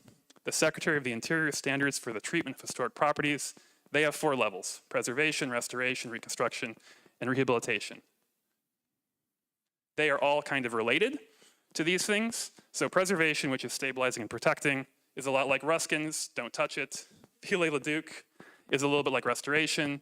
And Giovannoni is kind of like rehabilitation and reuse. And they're all kind of working on different levels of significance and integrity. So for example, if something has a lot of significance and a lot of integrity, meaning it looks a lot like it used to when it was first built, and it's very important, it reflects an important narrative, you're probably not going to touch it. If there's less significance or less integrity, you might use some kind of restoration, reconstruction. And if there's lower significance, like a fabric building, you might use some kind of rehabilitation or reuse. Okay, so finally, how does the city interact with its past? I look at 2 people here, Aldo Rossi and Leon Creer, and I take 2 ideas from them. From Rossi, there is an idea of permanences. These are buildings and spaces that exist from the past that are still here. And he divides them into 2 groups, propelling and pathological. Sorry, this text is a little small. But basically what defines them, apart from each other, is the narrative that is associated with them. So permanence may have a propelling narrative, or maybe a pathological narrative when the story is extremely important, highly significant story. And a place may have a propelling narrative or be a propelling permanence when the story or the narrative is less important. So The example he gives of a pathological permanence is the Alhambra in Granada. This is a building that is always going to be associated with the reconquest by the Castilian monarchs of the Iberian Peninsula. And then an example of a propelling permanence is Padua's Central Market Hall, which has been serving as a market hall since it was constructed in different ways. So another thing to look at is Leon Crier's idea of the res publica and the res economica. He thinks together that makes a true city. A classical city has those two components, and that's what he cares about. But he would say that the res publica is like a civic building, and the res economica is kind of a more general fabric building. We're going to be working in Baltimore, so I'm going to give you a quick introduction to the res publica of Baltimore and the res economica. Basically, Baltimore has box for res economica, very efficient. And then you have box with dome, box with lawn, box with spire, box with courtyard, portico and loggia, corner. That's how you get a res publica building in Baltimore. You also have different materials that are associated with the res publica or the res economica. Bronze and sandstone are very res publica buildings. Brick is a res economica building. Marble and cast iron are actually often used by both. Here are some examples of some res publica buildings in Baltimore. You can see them here. This is the Walters Art Museum. They have a courtyard. This is the First Unitarian Church. They have a loggia. There are entrances on each side of this, and a dome. They're on a corner. And here is the ultimate res publica building. That's the Basilica of Baltimore. They have a portico. They have spires. They have a dome. So it's on the corner and it has a lawn. Okay, so putting everything together, we have a big chart. Yeah, I'm sorry I left my red yarn at home, but you can make connections to some degree that are useful. They're useful to think about. When you put anything on this chart, you can start to kind of see where are you going to be working on things. So say you have the Lincoln Memorial, highly significant, good integrity. You're probably going to be dealing with something that gives a lot of third space reaction to people. People interact with it very strongly, tactically. You're probably going to use preservation. You're going to stabilize and protect it. It's also a pathological permanence. It doesn't really change. It's a monument to itself, and is definitely a part of the res publica. Now, when you get other examples, you might slide them up or down on these different levels, and you'll start seeing things like, maybe high significance, but lower integrity. It's like, Viollet-le-Duc might use that for that building. Something, too, is that like everything kind of exists on a gradient in my mind, so we use these binaries as useful things to understand, but they are not sort of the most, they're useful for understanding, but not necessarily applying anything into a category, if that makes sense. Okay. So, to return to the question, that history that's distributed throughout the city, how do we want to represent it? Well, we would probably want to collect, curate, and represent the history. It's a res economica history, right? All that stuff happens in the streets, in the regular parts of the city, but it doesn't really have a res publica space. So we want to make like a res publica space for that res economica history. And then we want to help people understand their history back where it was made by distributing the history back out. So this is where our experience of this project begins. It begins in the streets of Baltimore. This is a very typical kind of, for those who don't know Baltimore, there are lots of these row homes. It's famous for them. And this is a typical res economica area. This is a little bit nicer for the city. You can see they have taller steps, they have arcs, they have finer brickwork, there's a park. So this is a higher status res economica area. This is a little bit lower. See, different grading, kind of different things like that. Still a wonderful neighborhood. But what you do is, in this experience, you find a marker. You find a marker that directs you to a location, the corner of North Howard and West Lexington. And you go there, and you see the people there are different than the people in the rest of the city. They look like they're from a different time. And of course, you're curious about how this happened. So you ask, wow, how did the architect choose this area? Well, you want to know more about the context, first of all. And it's located about 10 minutes from Camden Yards. That's a train station that was also added to it. They also added a baseball park to it. It's about a 5-minute walk to Mount Vernon, which is a major cultural area. It's located right here in the city. The actual site of the museum is here. There's a park right here. It's being modified slightly for this project, but I won't go into it. It's on a corner, and it's on a main street as well, North Howard Street. Okay, now this site has its own history. And the reason I was picked was because of its history. So This article from the Baltimore Sun in 1945 reports that on VJ Day, that is the unofficial end of the war, that's when the US declares victory over Japan, that's August 15th, 1945, people partied at the intersection of North Howard and West Lexington for 24 hours. So they had a big street party. Beyond that, this area, and the reason why they would have partied there was because this area was the central shopping district. If you wanted to buy like a nice piece of clothing, you would go here. Here are some photographs of the building in question from the time period on the corner. This is Reed's Pharmacy. It's a deco building. There is also history of the civil rights movement in Reed's Pharmacy in 1955. Baltimore has its first lunch counter protest sit-in in Reed's Pharmacy. The interior, therefore, is also historic to us, both for its deco styling and also for its connection to civil rights history. On Howard Street, there was a dinner and dance club called the Celestial, which closed before World War II, but it had actually taken over this second floor. McCrory's, which is like a Target, it's like a discount store, that was located on West Lexington, and this is what the interiors would have looked like for most of those stores. Okay. The site today is vacant. It is owned by the city and it's part of a large redevelopment plan. They've assembled various parcels into a super block, and they're working with the developer, and it's been held up due to preservation concerns. I think it's going forward. They've resolved it. But our site in particular is empty, and it looks like this right now. This is a line work drawing of the site as it currently is. Again, we're looking, north is this way, by the way. So we're looking at one facade, then we're rounding the corner, and we're seeing the next facade. Okay, so thinking back to our little process here, we have something which we're gonna say is World War II history, highly significant. That one event we'll say is highly significant. So we're up here. Integrity, middling maybe overall, but some areas have high integrity. So we're probably looking at a preservation or restoration. Some areas have almost no integrity, and they're not significant at all, like the interior, probably for us. So we're looking at like a Giovannone kind of thing, a rehabilitation or a reuse. So, specifically speaking about the building, the upper areas maintain some integrity, fair to good, significance is high. So we're gonna look at a treatment of preservation for there. The lower stories have poor integrity but high significance, so we'll look at something like a restoration for there. And then some areas like the interior have an unknown integrity and unknown significance, so rehabilitation is low. If we were doing a museum of retail history, maybe it would be more important, but this is not a museum of retail history. And finally, also, looking at this is a res economica building, and we're trying to shift it from a commercial to a civic building. So I'm gonna cut a courtyard into the middle. Also, that's kind of these three floors that are exploded out. Okay. This is the proposed treatment, which is basically restoring the facades to what it was in 1945. The main differences are mostly just all the glass windows on the ground floor, and then things like the corner, restoring all the deco styling down here, restoring this second floor, which is a little bit weird, but we'll put it back. The marquee will not go back up. Okay, there's a closer view of the West Lexington, that's the northern elevation. Here is the North Howard Street, that would be the western elevation.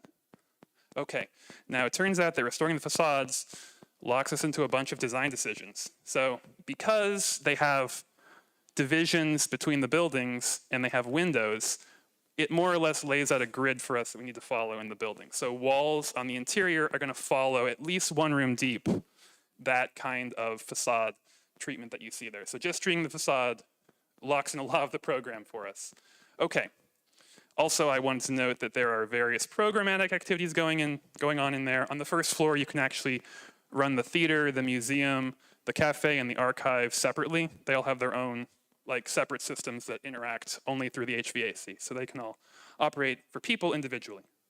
Okay, and you can see the effects of the work here. This is the courtyard, the longitudinal section, looking at the North Howard facade and looking into the courtyard.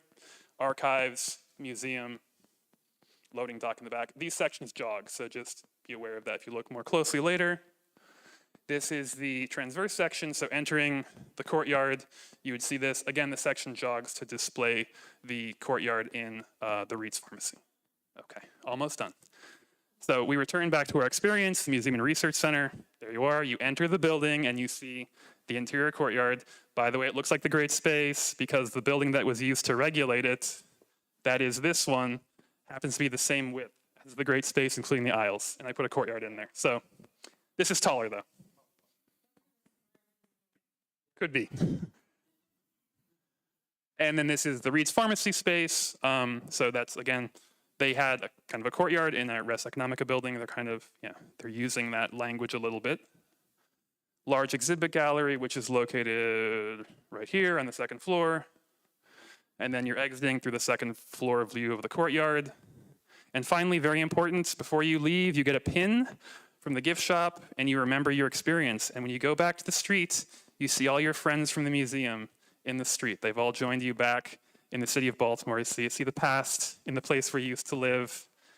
And great news for you, I have pins. If you want to take a pin, please take one. And so, yeah, and by the way, all the media is from Baltimore. These are all Baltimoreans that you saw here.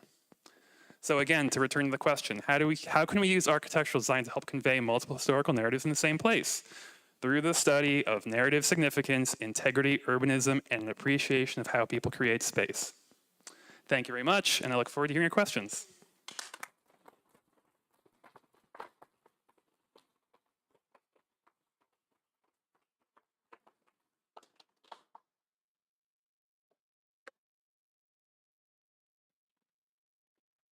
Hope I didn't sweat too much.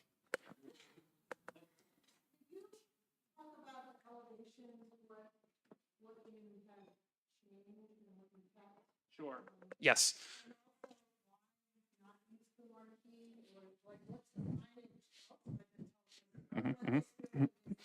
Good question.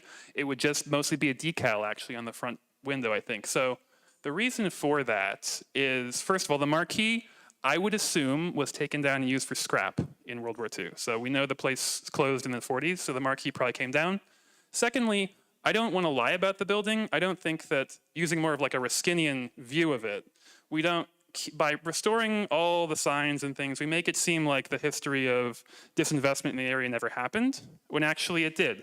So there's a little bit of an idea that maybe we don't publicize it and make it look like it was something in the past. It's like, it's a hidden history too. So it's a hidden history in a building that is hidden and you discover it through your network.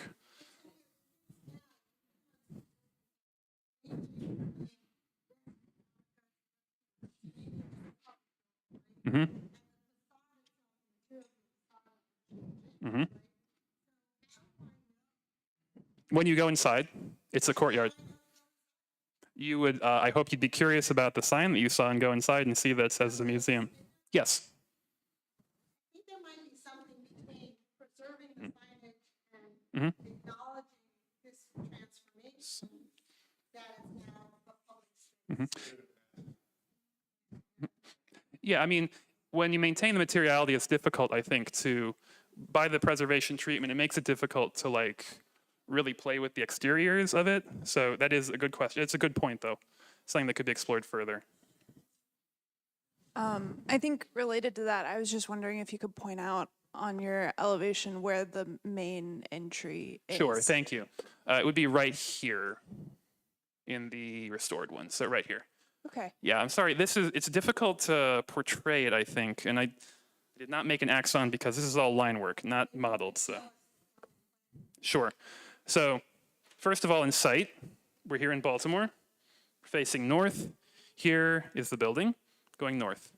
Now, on this site plan as well, north. However, because we're entering, the plans have been reversed, they've been flipped, so you enter in on this side. So you'd enter in on the first floor, right here. Yes, exactly. That would be right here. I think you've set up a really beautiful problem for yourself. I think you have like you know, a solid understanding of different approaches to historic preservation and rehabilitation, and have made a very compelling argument for this site and for these buildings and for, you know, the kind of program that you're proposing putting here. I think if I were to point out like one spot that I feel like, you know, if you had a few more months to push this forward, It would be so that lower floor, right, where you have the freedom because the existing is these old garage storefronts that have become dilapidated over time. I feel like you have the design freedom to really think about what is a new system for that lower facade that can somehow mediate between being both referential of this past of having these retail fronts, but also have the kind of signifiers that we expect for a museum, and like developing that almost as a design project in itself. Similarly, I think on the interior too, there's like a lot of opportunity for thinking about how do you maintain the character of these different buildings that are coming together, but then also create a new type of space. And I think you're starting to do that with the different atriums that you're creating, but also like pushing that another step further to think about the materiality and the kind of various formal expressions on the interior, and in which cases are you exposing maybe existing building structure? In which cases are you creating new walls? Are you maybe finding a language or a way of making it clear to the visitor, like this is what is old and this is what is new? I think there's a lot of like fun play you can do with the language, the architectural languages of old and new. And I feel like also even just, in a sort of representational sense, it could be cool to take your treated elevations and mark out what are the new additions to your treated elevations, to then really like almost color code that for yourself, but then also to understand how a visitor makes sense of differentiating what came from the past and what is the elements that are making it now usable for this new program that you're adding. Sounds good, thank you. I think you wrote a dissertation. I think the first part of your presentation is a full dissertation on topics that are extremely interesting, and I'm not, like, I wish I had more time to ask you questions about it because it's... Wish I had more time to talk about Yeah, great. One thing that like made me think is that we were talking about the facade and how you want to preserve that because it has all the elements that were like top of your list, right? Great, fantastic. But why are you so tight on the back? Why are you so tight on the rest of the building because of that preservation? Could we think about this project about this is a facade and behind it is a brand new world? Yeah, so I did think about that a little bit. So my feeling was that I didn't want to join like a room that would go from here to here because I didn't like the idea that the window would have this odd, maybe you could do something architecturally that would do that. I guess I took an easy way out and just thought to preserve it one bay deep at least. So that was a choice I made, but I agree. Because I think by taking all the rules that you have outside and all the limitations that you have of the preservation into the interior, which doesn't have those values, you're tying yourself into creating a great space that could be behind. Something that could be a little bit more spectacular for the user to be in and remember and live. So I personally would love to see this taking, like, this is a more facade restoration or preservation. Maybe it extends certain areas because there are some values that you want to bring in, but you have more flexibility and more freedom inside to explore new architecture. I'll take it, thank you. Thank you, Joe, for your presentation. Interesting, the first part of the process, very interesting. I have actually few questions just to figure out better your intervention.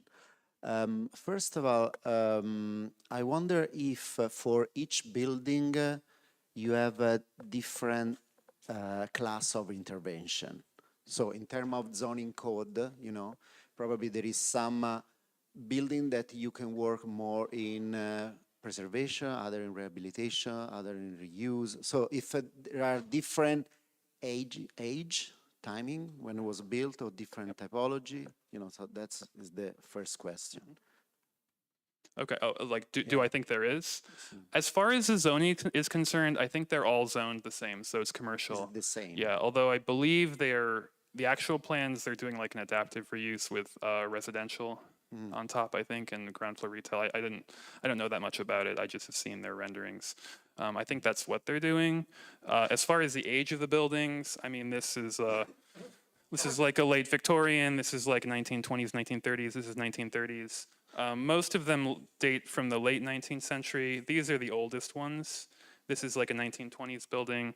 So they are different ages, but they're all within a band of about 50 years. So in other words, even if you have different style, different age, different typology, the intervention could be the same. So there is no distinguish, right? Yeah, so I was trying to put it back to 1945. So the intervention is to put the facades back to the 1 year, kind of like we're giving you the experience of a 1945 street. Yes. And another question is more practical in terms of design, because usually when actually this picture is very interesting now because you have a kind of arches. Yes.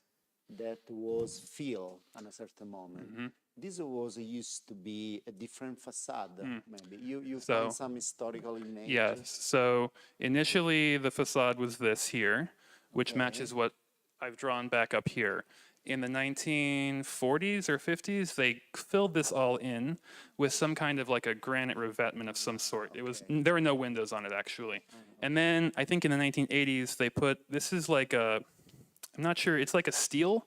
It's like a pressed steel that looks like brick. It's like a brick pattern steel that was then laid over on top of that, and then they put a plastic kind of thing. It was a storefront. Okay, so that historical picture is very useful. This one here is, I think it's from near the time period, like late 1930s. You take as inspiration for the proposal? Exactly.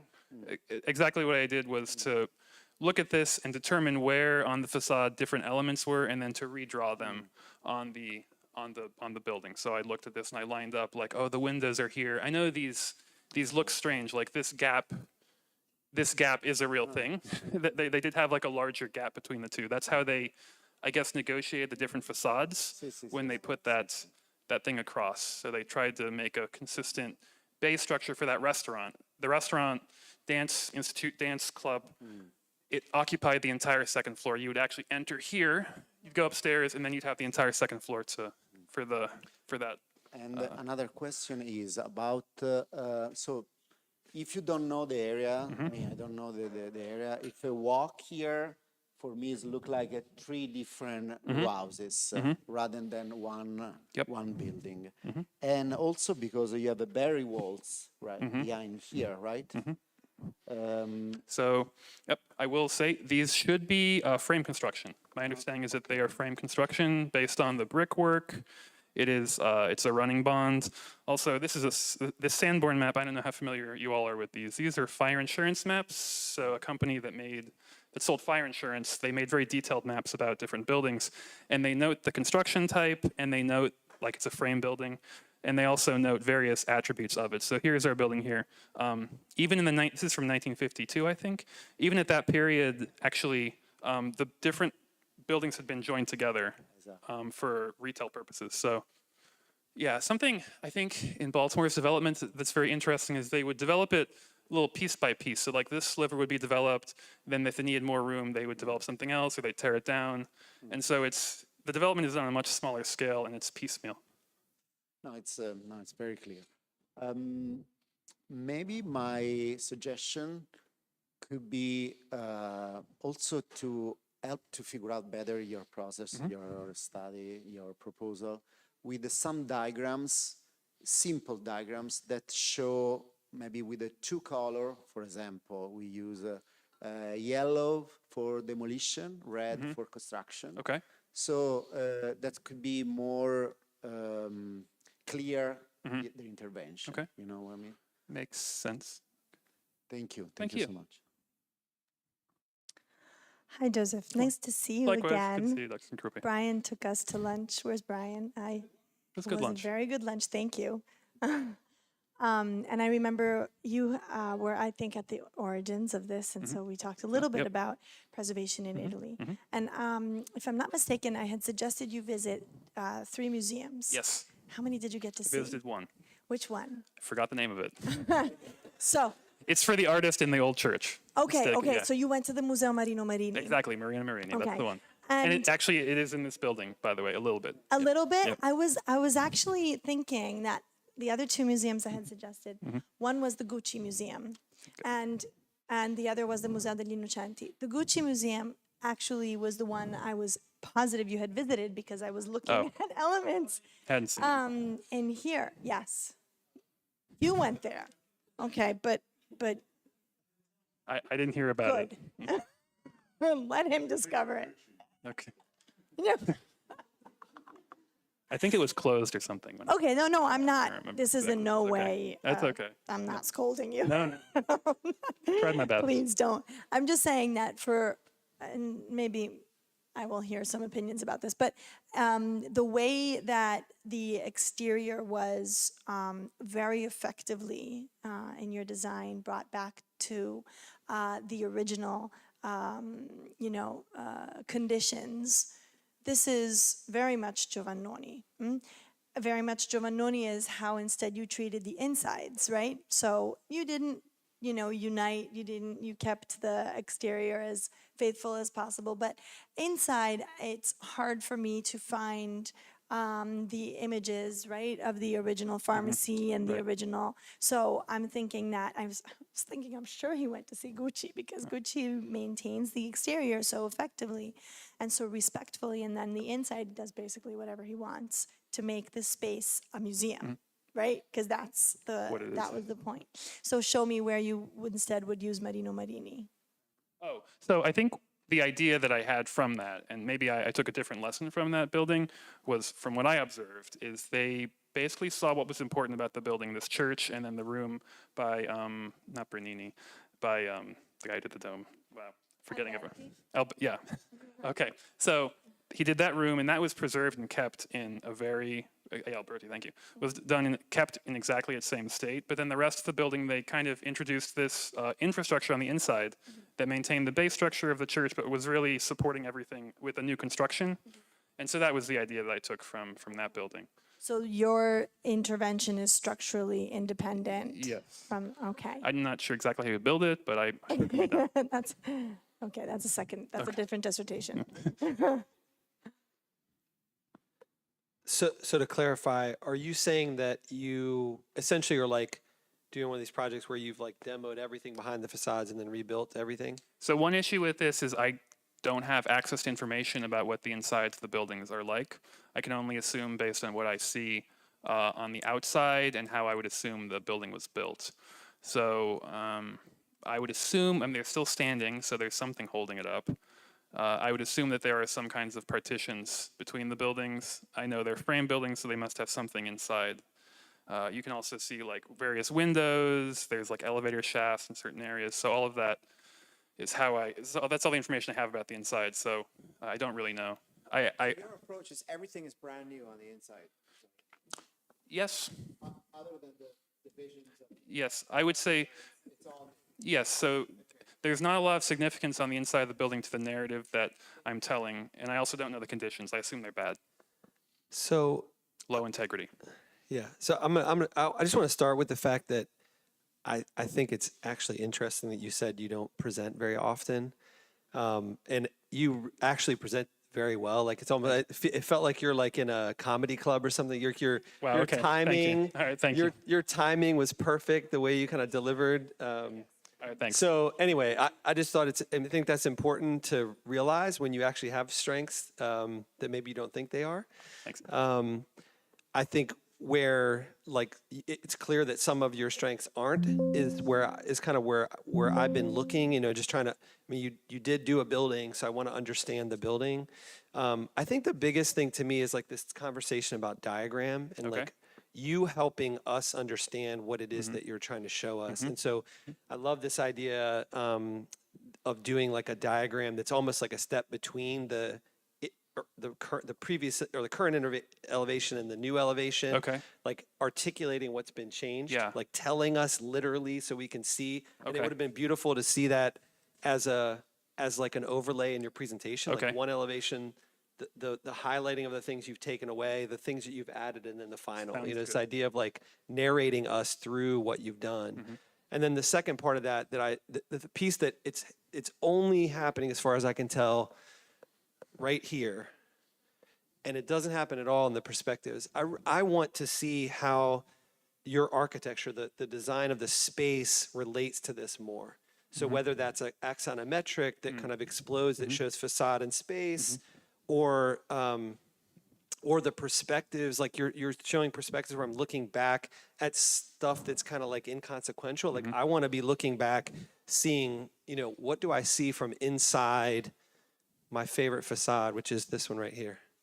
I want to see like what happens in that space and what does it look like. So you're drawing perspectives of things that you're like looking deep into the space.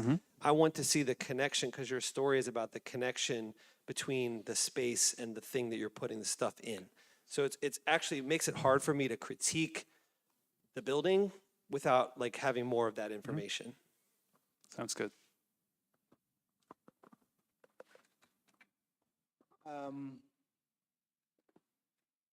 Howard Street needs this project. Okay. All right. Amongst other things, I'll say that because I'm working in Baltimore, so I know where this street is, and I think this is wonderful to imagine something other than retail below and apartments up above, as a solution for bringing the grandeur of this retail mecca back. This is a museum project. You've done really well, I think, with place and narrative. I just want to talk a little bit about the third priority, which is experience. This is the 1940s. You are correct. There is actually great historical documentation, and for me, and maybe it's because it's a bit of what I do for a living, but I would have loved to see more of how the museum spaces function besides this sort of central atrium. You talk a lot about, you would have to go through the photographs, but manufacturing, there are different ways to exhibit manufacturing. There are pictures of somebody working on a press machine, and then there's like replication of a press machine. There's some really cool objects that you could perhaps extract from those photographs and then sort of make center points or feature points in some of these gallery spaces. I haven't had enough time to look at this, but it seems like a lot of this is the atrium, which is wonderful, but like there are other spaces in the museum. Yep. So besides actually, okay, this atrium. this is the main atrium. Yeah. This is the Reed's Pharmacy. I know my representation is Where's the not the pharmacy best. in This is is that the a Reed's Pharmacy. green- Yep, that's that's a actually green right here. box there. The green box. And then this is the product gallery, production gallery. That's on the second floor, and that is right here. Yeah, well, all So three of those. 1, 2, 3. Yeah, They're all okay, kind well, of same courtyard kind of thing. They look similar. You're right. Same. One, They two, are the main three, so spaces that's- of the museum. Yeah. Yeah. So a lot of times in the museum business, our different galleries or spaces need to read differently. A lot of times we're telling different stories in them, and we want to leverage the architecture to do just that. With that being said, the line drawings are exquisite. There is, certainly a lot of attention paid to it. I do have done work with the National Park Service. I understand what you're trying to tell here, and there's a common comment about a couple of diagrams that might help tell the story of what you're keeping and what you're interpreting, particularly on the elevations. That I might encourage you to do, only because if you want to stay in the preservation world, those firms are looking exactly for that. Sounds good. But great. The period people in period costume in the renderings is kind of weird for me, but I bow to you because Okay, those are all Baltimoreans from the OWI photos. And I think I would rather see our present day people in it because we're coming to visit it. Fair I'm enough. not coming to visit that museum and it's closed, but that's okay. I get it. You're painting a picture. I get it. I'm sorry.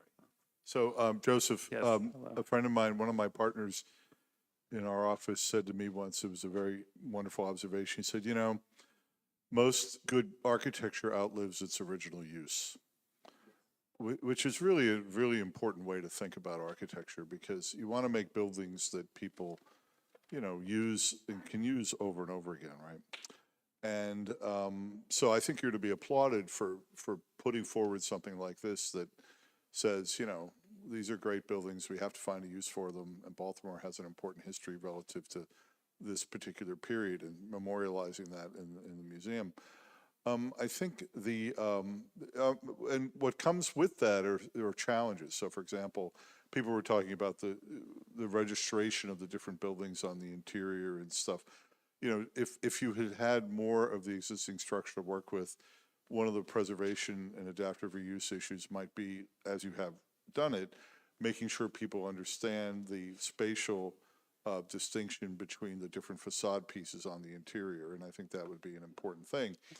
I think and I really wish those drawings were somehow had shadows on them that could make us appreciate more, because these historic buildings all have depth of wall that is more difficult to achieve these days. That's right.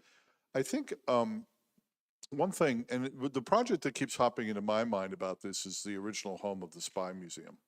Okay. Because the Spy Museum was originally down at the Portrait Gallery, and it inhabited this kind of rabbit warren of spaces on the inside. And then they built this thing out at L'Enfant Plaza, and I haven't been in it, I have to say.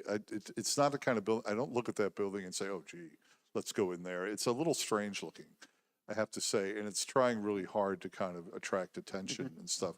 Whereas where it was at Gallery Place, it worked with a whole network of museums and other things there that was, I think, very successful. What I think is something you would want to think about here, as you know, if you actually do this project, is you really do need to have some signage and indication that this is a new life to this thing. Makes sense. And you can do that, I think, without necessarily altering any of the facades. You can do it with banners, you could have done it with the marquee and things like that, non-permanent things on the facades that could do that. And it does lead me to wonder what would be the kind of icon building, you know, how the stationary of the National African American History Museum is all of the kind of angles of that building and stuff. I think the building on the corner, which is what, the old pharmacy? Yeah, the Reed's Pharmacy. That to me jumps out because it's the one closest to the era that you're memorializing here, right, that you're celebrating. And the other ones, the other buildings are earlier 20th century or late 19th century buildings, I think. Exactly. But that building is what, 1930s? Yep, should be, I think, 1930s. As is this one. It's his late 20s and 19. Yeah, but I think the sort of the Art Deco one there on the corner might have been the one that I would want to put on the stationery and have the signage and the banners for, because it is so characteristic of that era. And I might have tried to find a way, and maybe it would have been possible, maybe not, because I suspect the plans actually, the interior renderings are not very flattering to your idea, okay? But I think the plans kind of work, they seem like they work, and they seem like they're very well thought out relative to all the different functional things you're trying to solve. But I might have tried to find a way to make the building, on the corner, the entry, and the sort of place that engages the street most aggressively. Because it is the kind of icon, and it has the most storefront windows of all of them, right? And that would be the place as people are walking by, they see sorts of stuff going by, and that to me, I probably would have tried to make that the entrance. It might have presented certain functional things relative to the planning. The last remark I'll make is this. Projects like this are very difficult to pay for, you know, because they just are, right? And, you know, old buildings are difficult to renovate and stuff, and there are certain challenges in that regard. The only other question I would have is whether, just slightly expanding the way you think about this, whether there could have been a residential component in the rear section, a little bit like what they did with the old museum down on Pennsylvania Avenue, where you had a residential piece in the back, but the museum was in the front. And I think the selling of those several million dollar condos helped bankroll the thing. And I think given today the challenges we have in commercial districts where Amazon has done what it's done and the COVID's done what it's done, making life into these areas that obviously, you know, sort of consumer goods are not going to be sold in these places anymore is a real challenge. And one of the ways that the museum did that was by addressing the housing shortage and bankrolling the museum with selling residential. And that's less of a critique and more of just a kind of how you might actually pay for something like this. But I admire greatly the idea to sort of wrap your arms around some important cultural heritage in these historic areas. Thank you, Professor Bell. I appreciated your theory discussion greatly. And so I just wanted to return to that for a minute and also pick up on Professor Bell's comment. So you showed us examples of Res Publica buildings in Baltimore. Yes. And they're all monumental, you know, very public, very civic in their appearance. So my question really is it possible to turn a collection of these Res Economica buildings into Res Publica? And I noted that you picked for your entry probably the least kind of impressive location. And if I was looking at that collection of buildings, I also would have said the corner building because it has a monumental scale to it. And all of the buildings you showed us had a monumental scale.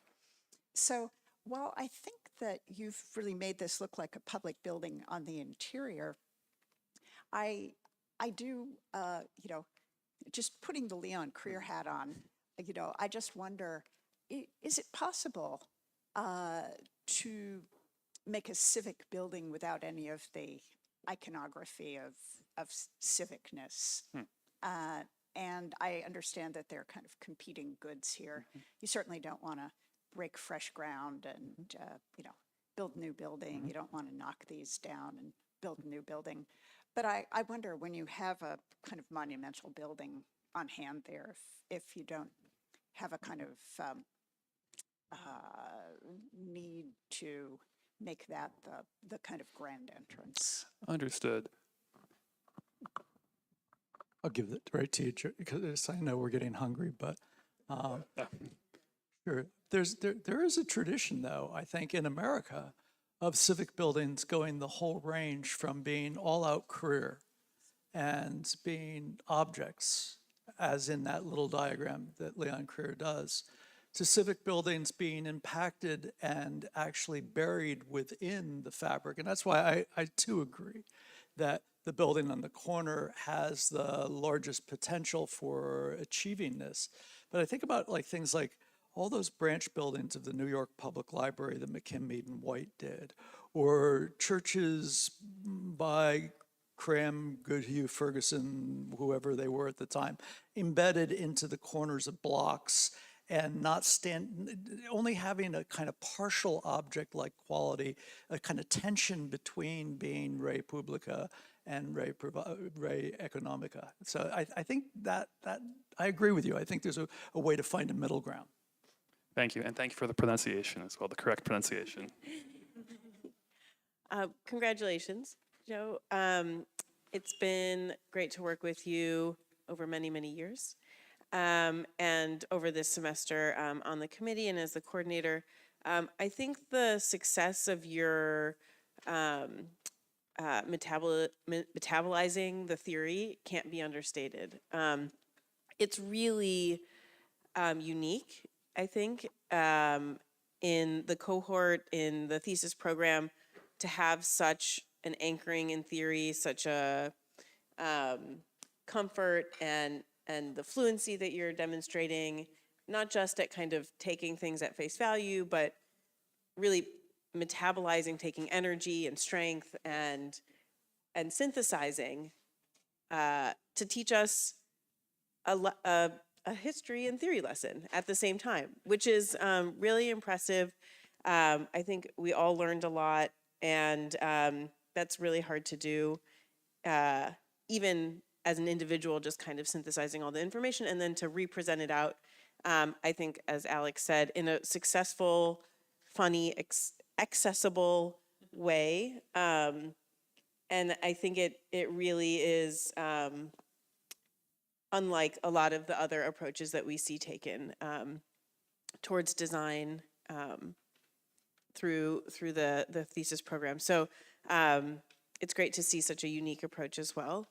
So I just wanted to take a minute to kind of, again, I think people, have complimented you on it, but having seen the cycles and cycles of thesis students come through over the past years and been so involved, I just wanted to make the comment that it really is a unique approach you took and not just kind of dabbled in, but dove all the way in and were very successful at. Thank you. Actually, so Joe, in a previous conversation about this, you observed that when you began this project, or when you began your historic preservation work, right, you found significance and integrity sort of annoying. And last night you said that you actually discovered how useful they are. True. Could you talk a little bit more about that? I've been converted. No. I was always a preservationist. I just didn't realize it. No, that they are. It is interesting that buried in that form is actually a very sophisticated way of looking at things, and it gives a guidance. And I think when I saw it, when I sort of saw that it aligned with so many different things that I kind of did agree with, or I sort of believed in more naturally, I came to see that it is actually a very helpful and useful way to organize things. So yes, I think it should be a part of how architects work. And yes, so even though buried in that form is actually something of value, very, very helpful. It's a very helpful concept, and I think significance and integrity are great things to work with for and I'm not just saying that, because I'm on. Yeah. I'll be as brief as possible because lunch is calling. Joe, it's been a pleasure to be the chair of this alongside Susan and Lindsay, and we've discovered a lot along the way about your understanding of historic preservation and architecture and how to fuse those things. And I think that was the biggest challenge of your thesis, was to try and use your mastery of historic preservation theory to turn it into something actionable for architects. And there are pathways that exist, but you weren't entirely satisfied with those pathways. And I think what an interesting surprise that came out of this project is you went more towards Ruskin than Viollet-le-Duc.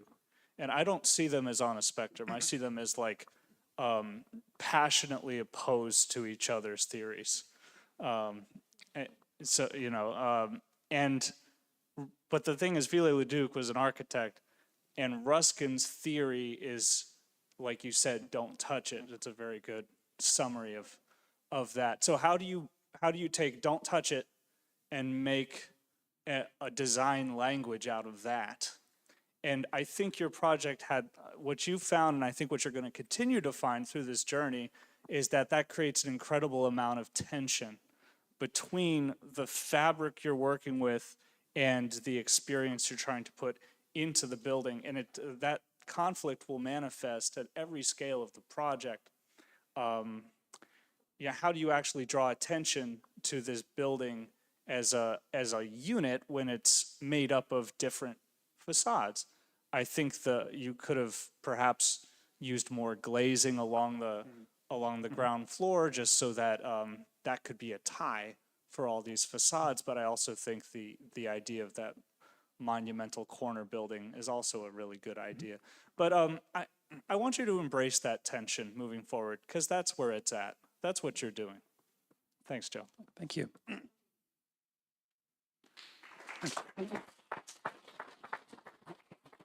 Great.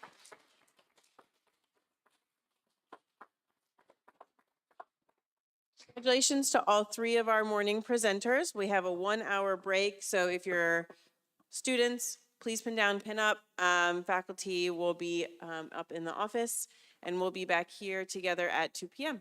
Thank you.